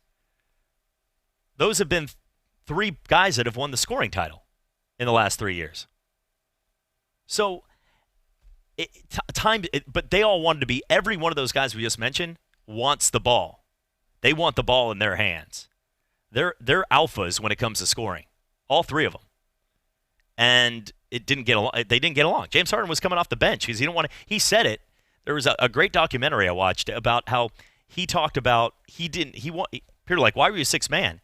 Because when he came in off the bench, he was playing with a bunch of scrubs, and he got to light up the court. He didn't want to start with Kevin Durant and those guys where he wasn't going to get the touches he wanted. Some people want the ball. We've all played with ball hogs. There's ball hogs in the NBA, too. They just get paid a lot more. We all know a ball hog if you play basketball. Everybody knows a ball hog. At the park, they usually don't get invited back. In the NBA, they can get paid millions if they're a good shooter. But that's the way it is. And right now, there was a lot of them on that team. I got to say the Boston Celtics, too. Bird and some of the old school teams, and then also with Kevin Durant, Paul Pierce, and Ray Allen, if they had a little more time together and they weren't getting older. All three of them united when they were trying to win a title in their final years. But KG early in his career in Minnesota, Ray Allen when he was just like at the end of his Seattle Supersonic career, and taking a guy like Paul Pierce in his prime, when he was everything, him and Antoine Walker, ball hog. But guys like that would have been about as good. I mean, that team did win the title, and I think we can't forget that team either. Houston Rockets, Hakeem Olajuwon, some of the teams. Clyde Drexler and Charles Barkley were on the same team. Now, that team didn't win it, but when Clyde and Hakeem reunited, pretty solid as well.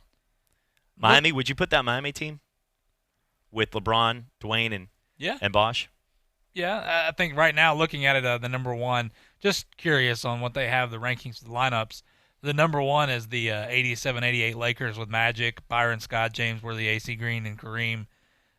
Number two is the 85 and 86 Boston Celtics with, of course, Bird and Ainge and Parrish and McHale and those guys. When was that? What year? What year was that that article, though? This year. It was? About a month ago. Oh, wow. So that's to me, that's a little bit of a diss right there. I agree. Number four, they have the Golden State Warrior lineup. I think that's because of Zaza. No respect. 5 points a game. Just looking at this, I mean, even the Lakers team, the 2000-2001 Lakers team, Horace Grant and those guys was number 6. Number 7 is the 2015 and 16 Golden State Warrior team. Now, number 8, we've got the 96-97 Bulls team with Ron Harper, Michael Jordan, Scottie Pippen, Dennis Rodman, and Luke Longley. So I think a lot of times, I think when you're making these lists, you just got to go with the team because, I mean, there's some teams for 2 or 3 year spans. Free agency's gotten crazy. It's the wild, wild west now in sports. A lot of times people, tenure was a normal thing. The Cal Ripkens, guys like that for one team. But nowadays, you don't expect them to do that. So to name like 5, I mean, yes, you could name 5 or 6 of those bowl teams, 5 or 6 of those. To me, I just look at those decades. What's the best dynasties? And, you know, to me, the best dynasty Ooh. I would still have to go Bulls. Yeah, still have to go Bulls. No doubt. Yeah. Spurs were fun, but Bulls. Lakers, different generationals, but Bulls. Bulls. And that's why this Sunday is going to be pretty exciting. It's going to be an 8 o'clock. You can check that out on ESPN. Michael Jordan already said, you're not going to like me in this. Michael Jordan doesn't need to try to tell people, though, that they're not going to like him. If you know anything about Michael Jordan as a person, not as a player, but he's not that nice of a guy. Not at all. His son played at UCF and almost cost us being able to have scholarships. We're coming back for more. It's Sports Drive on ESPN Pensacola and Blab TV. Just felt there's a huge need in Pensacola to bring foot and ankle services, specifically orthopedic foot and ankle services, to this area. There's so much growth in Pensacola. I wanted a freestanding orthopedic foot and ankle center to do this, and as far as I can tell, this is the only one really in the country that's freestanding. Most orthopedic surgeons are part of a multi-specialty group. So we offer on-site x-rays, on-site CT scan, and on-site MRI. They can come to one place. Visit NielsenOrthopedics.com to reserve your appointment today. Pensacola's own NFL Hall of Famer Emmitt Smith has some tips for us during this time. This fight is up to all of us to try to help bend that curve. It's going to take teamwork. It's going to take us to stay committed, stay focused, and stay dedicated to the mission at hand, and that is to keep everyone safe. So be encouraging. Find some support. Find someone to talk to every day to encourage them to keep on continuing in this fight. And we will beat this pandemic. Football season never ends on Talk Football with Coach K. Stidham is tearing it up at New England. He may well be the incumbent to Tom Brady there. Former head coach of the Buffalo Bills, Coach K brings his expertise as he breaks down the game, the players, the coaches, and the front office. Plus high-profile interviews from the biggest names in football. Talk Football with Coach K every weekday from noon till 1 on ESPN Pensacola 1330 FM 99.1. Hey, Doc, do you think we'll have football season? That's a good question, Coach. It depends on what we all do right now. It's essential that we all follow the CDC's and the government's recommendations regarding hand washing, social distancing, and staying at home. If we do that now, we can save the football season in the fall. Our families, our staff, and our players are taking all precautions to stay healthy and help flatten the curve. We can beat this, Coach, but it's going to take us all together right now to be safe and to be aware. Thanks, Doc. Go Tigers. For your ESPN Pensacola Ridiculous Stats, I'm JP. When the Americans defeated favorite England in the 1950 World Cup, the story goes that many newspapers around the world believed the 1-0 score to be a typo and instead printed that England won 10-1. Tiger Woods once made 142 straight cuts, topping Jack Nicklaus's record by 37 and routinely leading the next best active player by 100 or more tournaments. And the phrase about winning something hands down originally referred to a jockey who won a race without whipping his horse or pulling back the reins. That's your ESPN Pensacola Ridiculous Stats. I'm JP.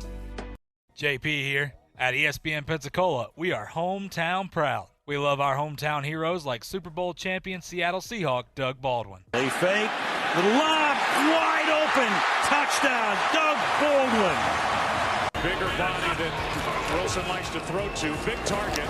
Here's Baldwin, smaller target, and he ducks in for the touchdown. Hi, this is Doug Baldwin, and you're listening to ESPN Pensacola. Like all of us, small businesses are being impacted by these uncertain times, but we will get through them together. When you can, please try to support your local restaurants, bars, or any other establishments that are still open for carryout or delivery. The following businesses continue to serve their communities and customers by remaining open and need your support. Mr. Poyo in Pensacola, open for pickup. We do sports, and that's all we do. We're your hometown sports station, ESPN Pensacola 1330 AM, 99.1 FM.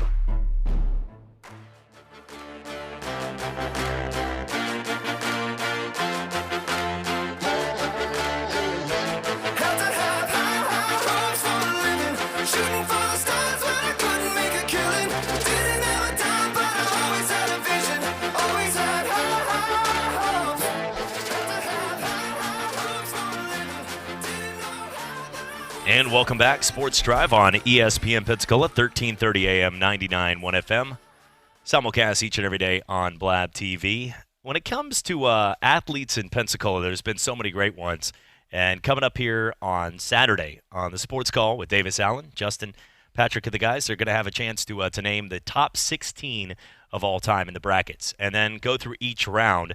Each and every day, they're going to post a matchup: 1 versus 16, 2 versus 15, and go through and have the people have an opportunity to vote in, weigh in on it, and we'll see where the greatest athlete. And now on the surface, there's a lot of, you look at Emmitt Smith, who had 18,000 yards. I believe 10 of his years he had over 1,000 yards running, and he was a lot of people can say the greatest running back of all time. He's in that mix of Walter Paytons and Jim Browns and people that we've talked about, Barry Sanders.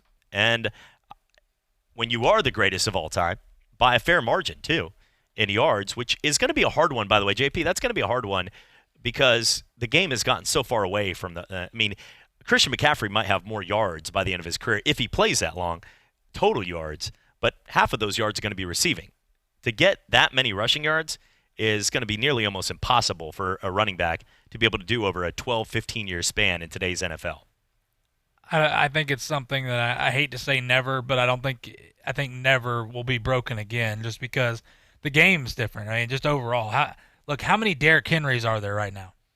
Well, none outside of him, yeah. I mean, a couple. If you want to say Dalvin Cook, but look, he stays injured too. That's another thing. How many guys can stay healthy and do what Emmitt Smith did? It's just phenomenal. I mean, that's something I don't think will ever be broken. The game is changed where now, back then you didn't really running backs. They ran the ball. They didn't receive the ball as much.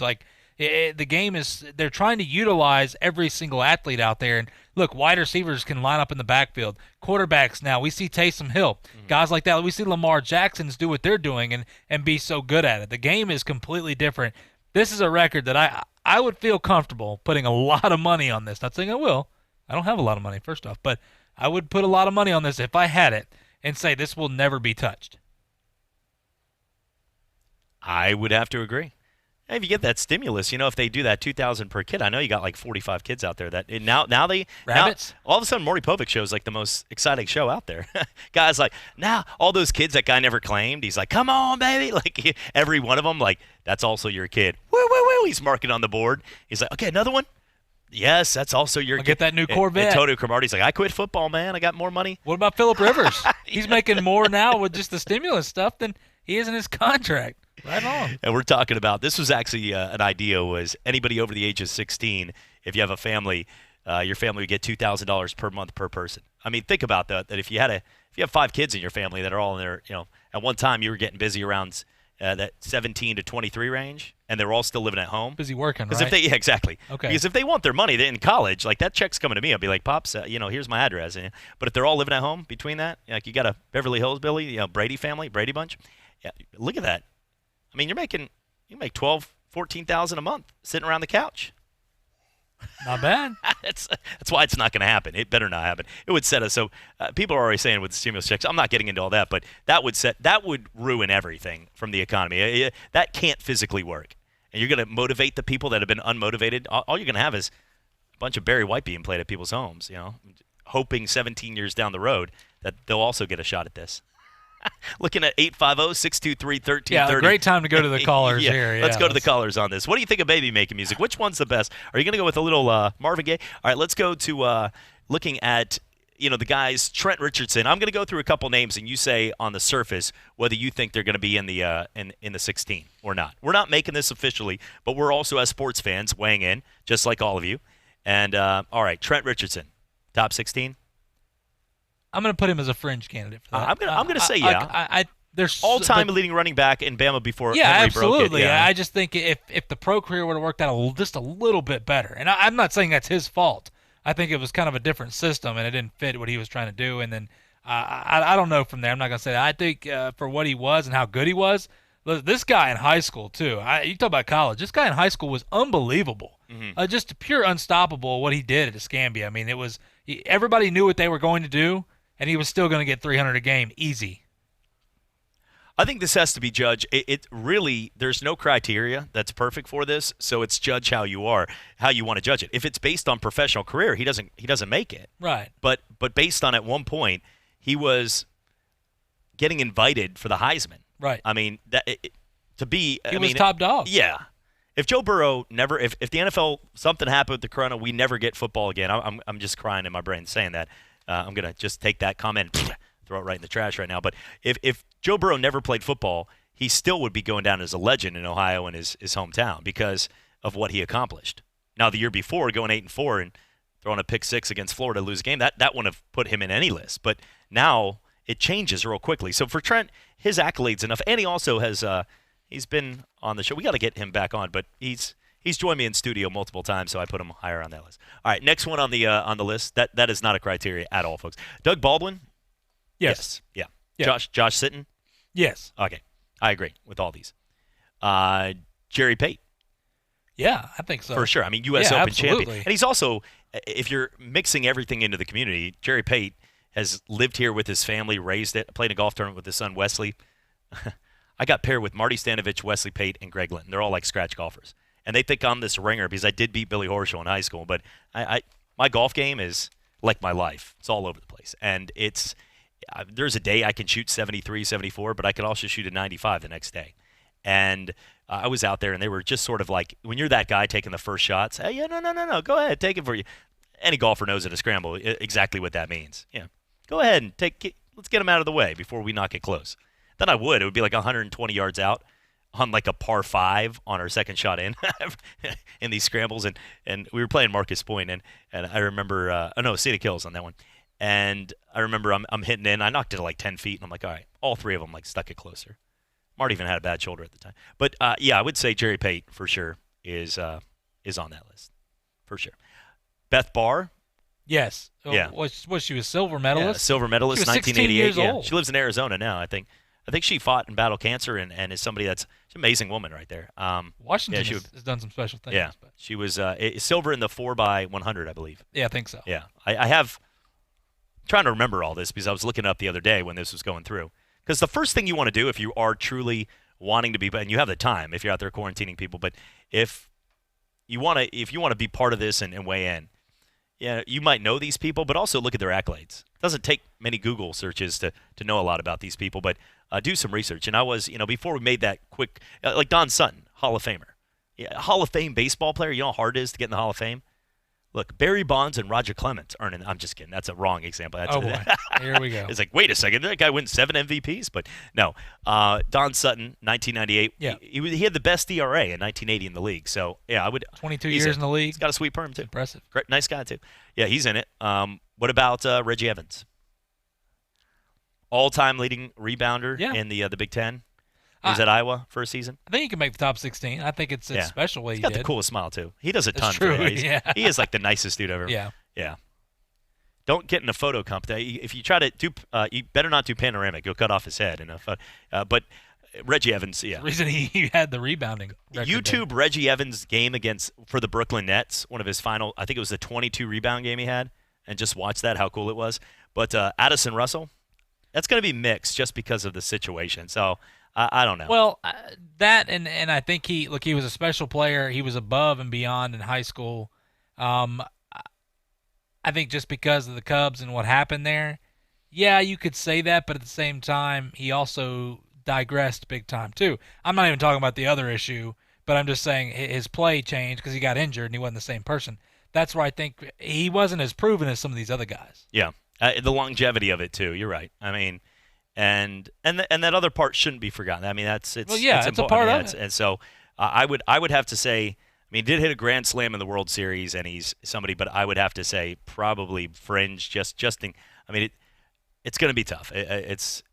Was he on pace? Heck yeah. I mean, World Series. He was a vital part of the World Series. Hit a grand slam in a game that changed the entire outcome of that Cubs versus Indian series. But right now, there's a reason he's no longer, part of the Cubs really. So. Roy Jones Jr. obviously is in. I mean, this is not even no doubter. No doubter there. No doubters, obviously. You got Roy, Bubba, Emmett, guys like Derek Brooks. Those are no doubters. Fred's in. Yeah. Yeah. And we'll protest the list. I'll call Davis on Saturday, and Fred's getting in. Yeah, he's too much. No doubt. I mean, Fred's Fred.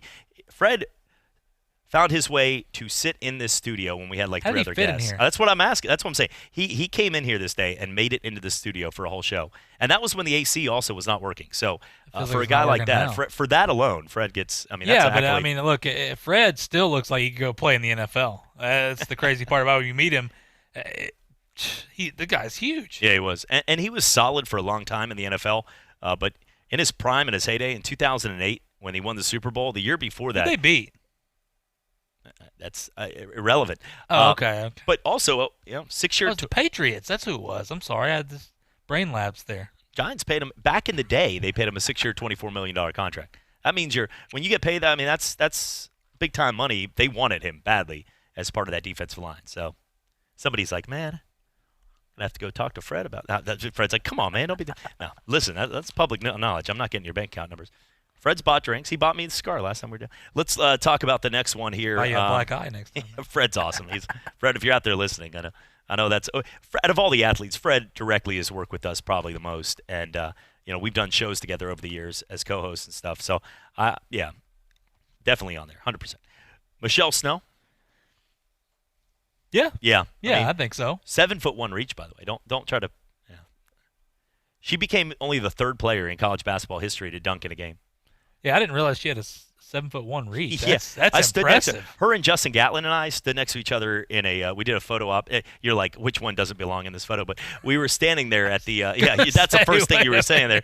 Yeah, just I was picturing that. The usual weekend there. Myself, the world's fastest man. Got to be the guy with the hair. An Olympic basketball star here, Michelle Snow. We're just hanging out for cocktails. No, we were at the Florida Sports Hall of Fame, and they were both inductees, and we were talking to them. Fred Robbins and actually Fred Levin was there too, and we were all. And it was one of those moments, though, when you talk about a guy like, Justin Gatlin, obviously, he's on that too, for sure.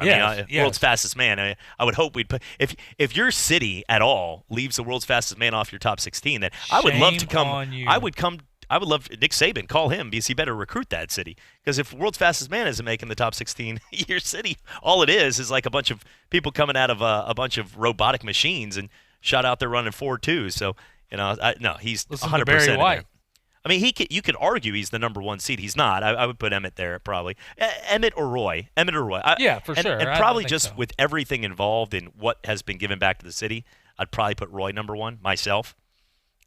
But Emmett or Roy are probably number one or two. I mean, that's yeah. And then you got your Bubbas and Derricks and Gatlins right there in the mix as well. That's we'll make our list tomorrow before the initial. And we're all just look.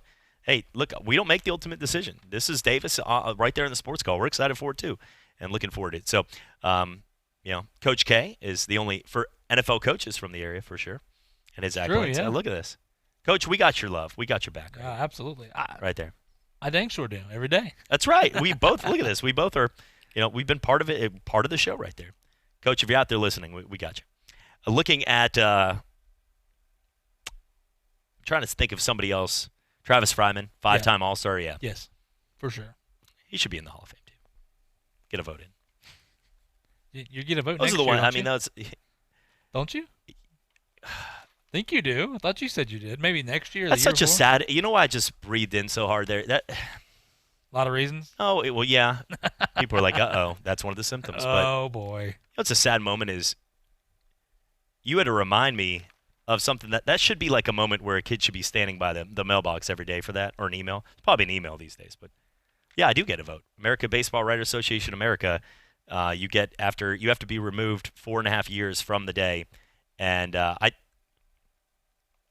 it's less than a year now, like 322 days. I need to check on that because this is not like the stimulus check where if I'm 1 or 2 days late on, I'm not going to check. I 100% am making sure I get that. 100%. We're gonna get Rob Manfred on the show, and he has nothing to do with this, but we'll make sure that I get that vote, and I'm gonna make it clear when I do. When you see, why did that guy vote for Barry? When we come back, we're gonna changing the whole culture, man. Me and Pete Rose are going on a campaign together. I'm voting you, sir. Thank you. I want Pete Rose in the Hall of Fame.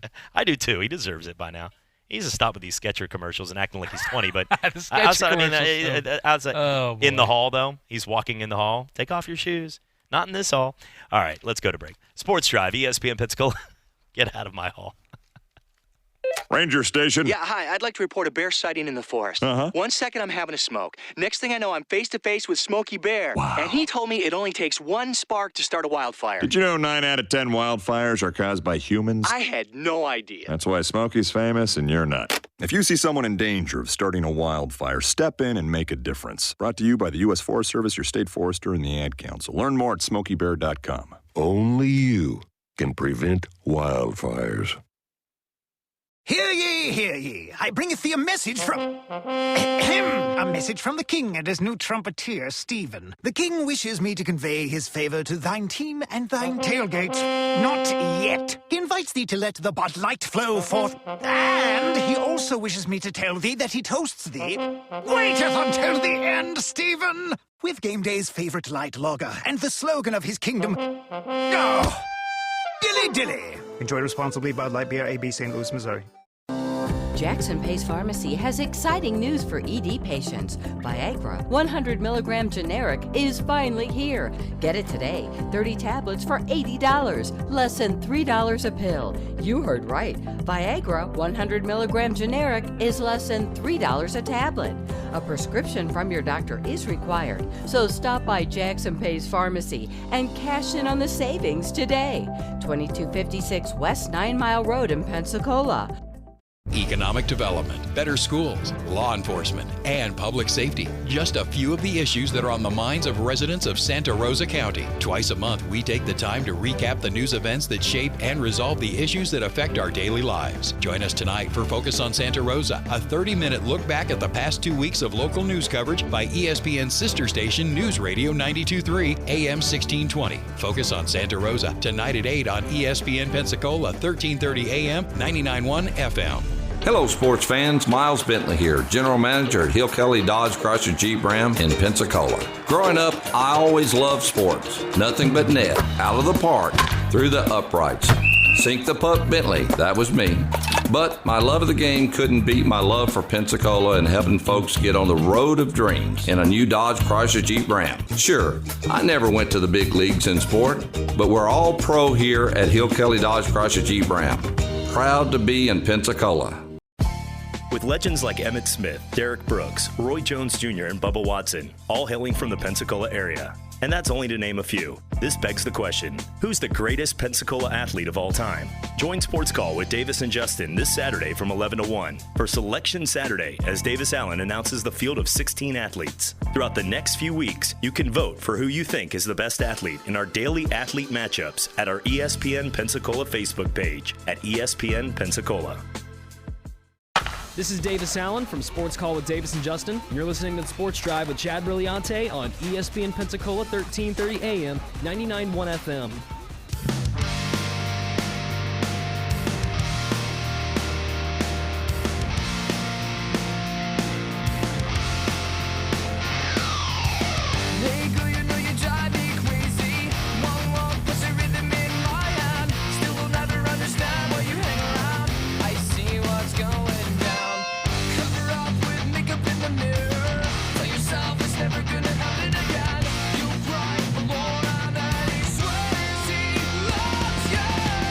And welcome back, Sports Drive, ESPN Pensacola, 1330 AM, 99.1 FM. Having some fun talking about the greatest athletes in Pensacola sports history. Good time to do it. You know, sometimes people do that in the summertime, and I know PNJ talking about some of the greatest athletes. They did that not too long ago, but everybody's got the time to weigh in on this now. So, we all do. Is there something you would like to add as well? I'm not keeping the Your my comebacks on there. Comebacks is this random guy sitting on the beach waving. Oh yeah, he's a real guy. Actually, it's somebody filmed. Some of these are Is that a guy from here? Is he from here? Yeah, okay, then I won't go on. I don't want to make somebody mad. Listen, the comebacks on Bob TV are they were made along. We've been doing the show for about 3 years on the simulcast, and when they were made, I was not a kid named Matt. If you're out there listening, he's also a Patriot. Go Pats! But he did a lot of these comebacks, and some of them are hilarious, but he used some of his friends. Like there's one that he's like doing like a wrestling move off of a bed, and people are like, how do you know these people? But there's some classic comebacks in there. They've done some of them. They've done fun. Jean-Claude Van Damme brings us back to the show. So I still will be sitting there once in a while flipping through the dial at night, like going to one of the late night shows and flip on 2 a.m. And there's me, and then I'll watch one of those comebacks and start laughing, still laughing because they're pretty good. I do want to throw this out here over break, and I read this to you too. Batman with the Heimlich maneuver. It's funny because what I told you, one of my best friends back when I was in high school, middle school, things like that. Big person, he doesn't have friends. Oh, sorry, I paid him. Okay, I paid my friends, Chad, unlike you. Yeah, and you didn't repay. Your card actually expired, and he didn't come back. That's fine. But I used them as long as I could. See, so I knew what was going on. Please remake payment. But his of course, Buck Showalter's mother lived in Century. I'm not sure if she still is or what's going on with that. Anyway, she was on witness protection, but not anymore. My best friend or whatever, his family was real good friends with them. So I'm a young kid walking in there, and I walk in this house for Sunday dinner or lunch or whatever, and Buck Showalter's in. I'm like, holy crap, this is Buck Show. And remember, I was younger, but I still knew who he was, and still love baseball just like I do now. Was he with the Yanks at that time? I don't remember. Yeah. I know the Orioles, Yanks. He's been with it, huh? He, just calling him Buck Showalter is what I've always done. Never thought anything about it, and I found out just randomly looking him up. William Nathaniel Showalter III is his name, and Buck. So Buck came from during his first minor league season with the Fort Lauderdale Yankees. He picked up that nickname because of his tendency to sit around the clubhouse buck naked. That's what they called him. William Nathaniel Showalter III sounds like a name where right now, as we say that, you're getting deemed king right now with the two swords on. Yeah. People are throwing things at you. That's the guy that pulled the sword out of the rock. That's William did. William Nathaniel. You are in a horse and buggy right now, waving at people. Well, no, nobody's in the street right now, but you will once again. Buck naked. William Nathaniel, butt naked, Showalter III. By the way, some of the craziest things that have happened, let's go into a little fact or fiction on this and see how knowledgeable you are on crazy things that have happened. Answer that question. George Brett once got in a altercation at a White Castle. Don't even care where, just because he got an altercation. A guy shorted him 2 sandwiches. Yes, I believe that would be true. That's false. Oh, that's a bummer. Ray Caldwell pitched a complete game and finished the game after getting struck by lightning.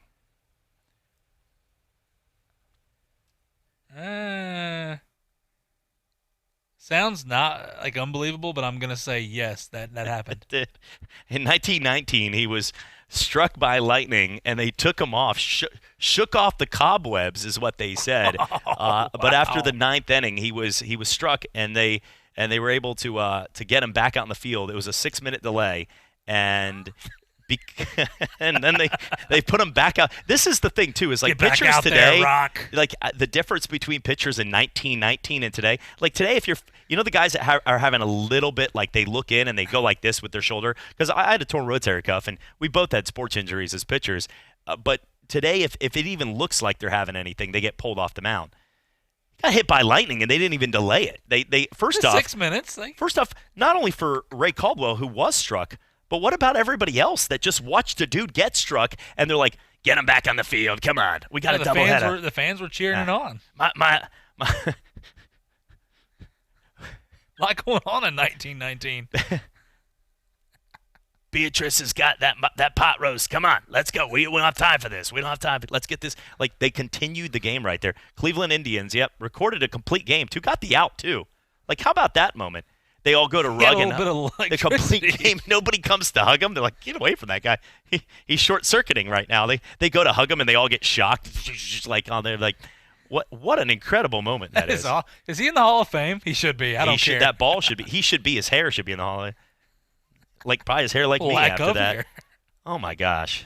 That's these things. Why isn't there documentary? They didn't have tape on this in 1919, but we should have a whole entire 2-hour documentary on things like this. I would love to sit down tonight. They're showing all the best games. I would love, and kids, if you're out there listening, earmuffs, but watching Doc Ellis pitch a no-hitter on LSD, would you not pay to see that? Yeah. He pitched a complete game no-hitter, which is part of the rules of getting a no-hitter. But Doc Ellis, he took LSD before the game, and he didn't know it was his day to start. He probably didn't know what day it was, let alone, or if he was playing baseball. But he went out on the mound, and he was able to to go out there and pitch an entire game. The kids call it angel dust, but they go out there and he pitched the whole. He said at times in the book, and he ended up dying early in his life. I'm not judging, but his choices were not always the best. But for the Pittsburgh Pirates, he was able to go out there, and he said twice during the game when the catcher threw the ball back at him, he ducked because he thought he was getting attacked, and the ball just went right by his head. Thank God there was no guy on base. I mean, this would have been a Leslie Nielsen Naked Gun movie right out of that. Like guy on third base, like, well, it's a critical 1-0 game. Whoa, he's just letting the ball go right to the center field. He ducks right at it, like. But for him to be able to strike, to be able to go that quick, and to do that, I mean, I would love to know. I want to be his brain during that game. Whether anybody out here is admitting to this or not, everybody wants to see how that happened. Yes. Not that he got to pitch in a Major League Baseball game and like threw a strike, not like 50 Cent who like throwing it side. I'm talking he actually pitched an entire a complete baseball game for 3 hours on that, sweating. I mean, read the documentary on this. This is not like one you want to share your kids tonight, but this is truly, it's the greatest feat in the history of sports that we don't want to talk about. It is. Nothing, can't one-up that. Well, that's tough just because the getting struck by lightning and going out and completing too. Like, both of those are what? Craig McTavish, back in the NHL requiring players to wear headgear in 1979, the rule allowed anyone who started playing before that to continue just using their skull as a helmet if they wanted to. And when McTavish retired from the Blues in 1997, he had the distinction of being the last helmetless player. He played an extra 8 or 9 years as the only person without a helmet. It's old school, baby. That is old school right there. I'm gonna look him up real quick. Craig McTavish, right there. Yeah, let's see. That's a nasty dude right there. If you ever hear like a guy's like, name. "Come on, McTavish, get him," and then you better run. You better, if it's like one of those Seabass moments from Dumb and Dumber the movie. You better run if you hear, "Get him, McTavish," because that guy, I don't care. He's probably now a little bit older now, but 61, 60, yeah, still kick the crap out of you right now. If you play sure on your own with account, his head. on you decide. No, please. I know you would like to give me this nice shield and protector, but I'm going to go ahead and let it skate with a puck. If you've ever played with a puck on ice, gosh. I think one slap shot, and you're done pretty much to the side of the face. You could be done for, and he did it for 8 years, not giving you know what about it. He did not. Go Craig McTavish. I do remember the name, but I did not know 8 extra years he was the only one to wear a helmet. And this one on a let's end on a light note. Peru versus Argentina. What were they known for? Well, in 1964, did you remember this? Yeah, no, I do know what they're known for, but I don't think it's what you're going to say. Peru and Argentina. Cheers. Peru and Argentina. Apparently, a crowd was in rage of one of the calls. And next time you think like the Malice in the Palace was bad, the police fired tear gas into the stands. The fans started to go crazy and started trampling over people, and fights just full out rage. 330 people died in the stadium. Yeah, let's end on that. We're coming back for more Sports Drive on ESPN Pensacola, Blab TV. Pensacola's own NFL Hall of Famer Emmitt Smith has some tips for us during this time. This fight is up to all of us to try to help bend that curve. It's going to take teamwork. It's going to take us to stay committed, stay focused, and stay dedicated to the mission at hand, and that is to keep everyone safe. So be encouraging. Find some support. Find someone to talk to every day to encourage them to keep on continuing in this fight. And we will beat this pandemic. JP here. At ESPN Pensacola, we are hometown proud. Like the greatest pound-for-pound boxer of all time, Roy Jones Jr. Three-time light heavyweight world champion and former heavyweight champion of the world, future Hall of Fame legend, Roy Jones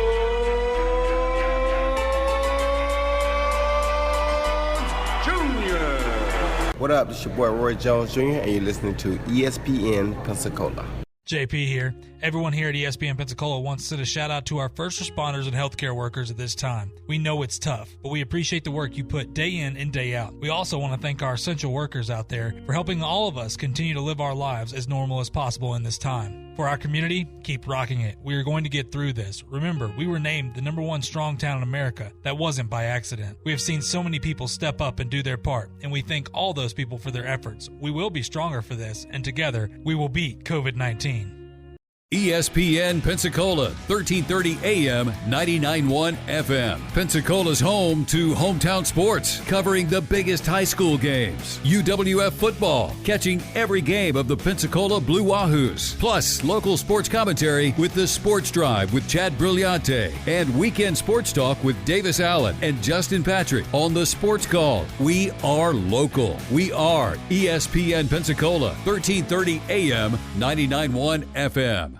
What do I cherish? Precious moments watching Dad read to my little Eric. That's why I'm so grateful I insisted on an eye exam when I noticed him struggling with the words on the page. We found out Dad has age-related macular degeneration, or AMD. Luckily, the doctor caught it in time for treatment, so Dad can still read. Protect yourself and your loved ones. Call the Foundation Fighting Blindness today at 1-800-254-6552 for a free packet on preventing and managing AMD. That's 1-800-254-6552.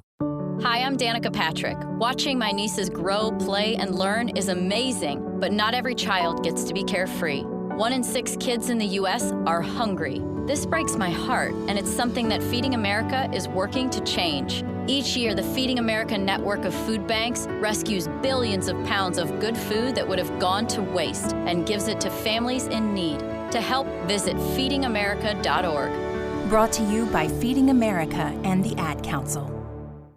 The greatest name in sports radio is ESPN. Wherever you have Alexa, you can hear ESPN Pensacola 1330 AM, 99.1 FM. Just say, Alexa, enable ESPN Pensacola 1330 skill. Coming up on Sports Call this Saturday, it's Selection Saturday. That means I'm listing off the athletes' names that are competing in our bracket to determine who is the greatest Pensacola athlete of all time. That's this Saturday from 11 to 1 on ESPN Pensacola 1330 AM, 99.1 FM. the teams, the games, the fans, the local talk. This is ESPN Pensacola 1330 AM, 99.1 FM. Stepping up, always take the risk. Living life, go hard and don't quit. Go hard, drip, splash like the ice on the wrist. And welcome back, Sports Drive. Final segment of the show goes now. Thanks for tuning in with us here, as always. Some of the headlines here, as Broncos star Von Miller has tested positive for the coronavirus. You know, one of the things we talked about with this is a lot of the athletes have the potential and the possibility of getting it once one of the guys tests positive if they were out there playing. Now that they've caught it, you're not going to see as many players in the NFL because, remember, the NFL wasn't going on at the time. The XFL, there was a few players, and it hasn't been as big of headlines now, but they were able to find that one guy in Seattle and pretty much get him out of there in time. But, you know, the thing's spreading right now, and just got to be careful of everything. JP, looking at the Last Dance coming up here on Sunday with the Bulls, is this, out of all the teams you'd like to see a documentary on, the Bulls, the Patriots teams, I'm not just saying that, but the Patriots, and then looking Alabama and their football program, some of the teams that have owned decades, what would this be the one? Yeah, I think so, just because of the drama that was involved in it. Yeah. I think no doubt. That and European Ryder Cup team back in good days right there. Leonard Fournette pushing for the Jags to get Cam Newton. Good idea? Bad idea? That's a good disrespect about it. It's a good idea. I mean, because you don't know what Gardner Minshew is, and if you can get Cam Newton, by all means. I think they need to get either Cam or Jameis or someone. You can't ride the Minshew mania forever. You can only wear a bandana and take so many hits. That's all the time we have. We appreciate people tuning in on Blab TV and on ESPN Pensacola. Have a great rest of your night and enjoy your Thursday. I believe that's that day. Thursday?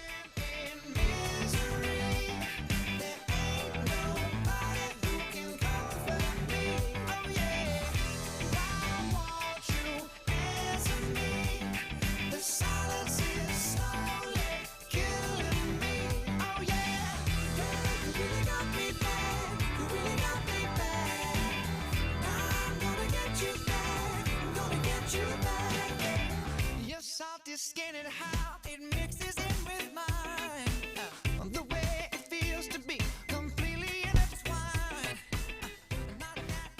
Well, and looking right now at some of the headlines here on ESPN Pensacola, NBA Horse Challenge, as ESPN will televise the semifinals tonight beginning at 8.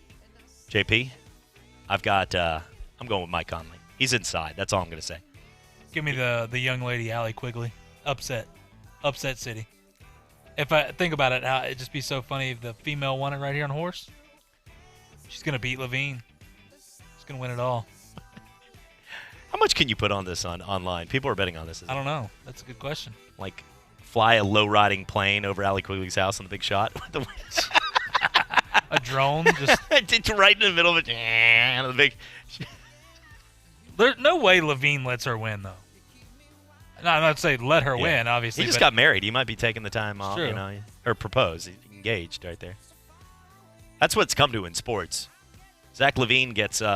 he proposes, and it became a, did you get a dun-a-nut on your phone? Not a joke. No, I did. I did not get that. ESPN on your, we got literally the same phone because you gave me this one too. But yeah, the ESPN app, it gave one of those are supposed to be for breaking news. Like a team wins a championship. That's breaking news now, I guess. Like if you fell asleep during Clemson LSU, and when LSU wins, it usually goes dun-dun-dun.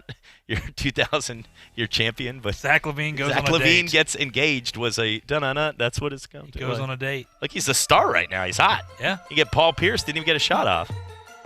He's I want hot. to know where Zach LaVine was living. Did they say that? Because that was like he lived in I think it was Banff. I think he lived in Alberta, Canada. I think it was ridiculous. Had a nice house. Alberta, Banff Springs is beautiful. We're going to talk. That's tomorrow's show. Oh, geez. Banff Springs, folks. Sweet golden fur. JP, have a great rest of your day. You too. Second time we've said this. Yep.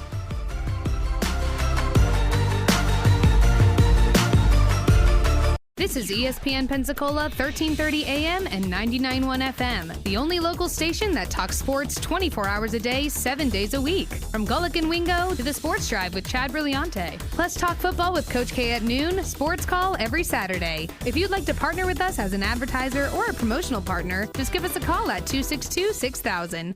You're listening to ESPN Pensacola, 1330 AM, 99.1 FM. All sports, all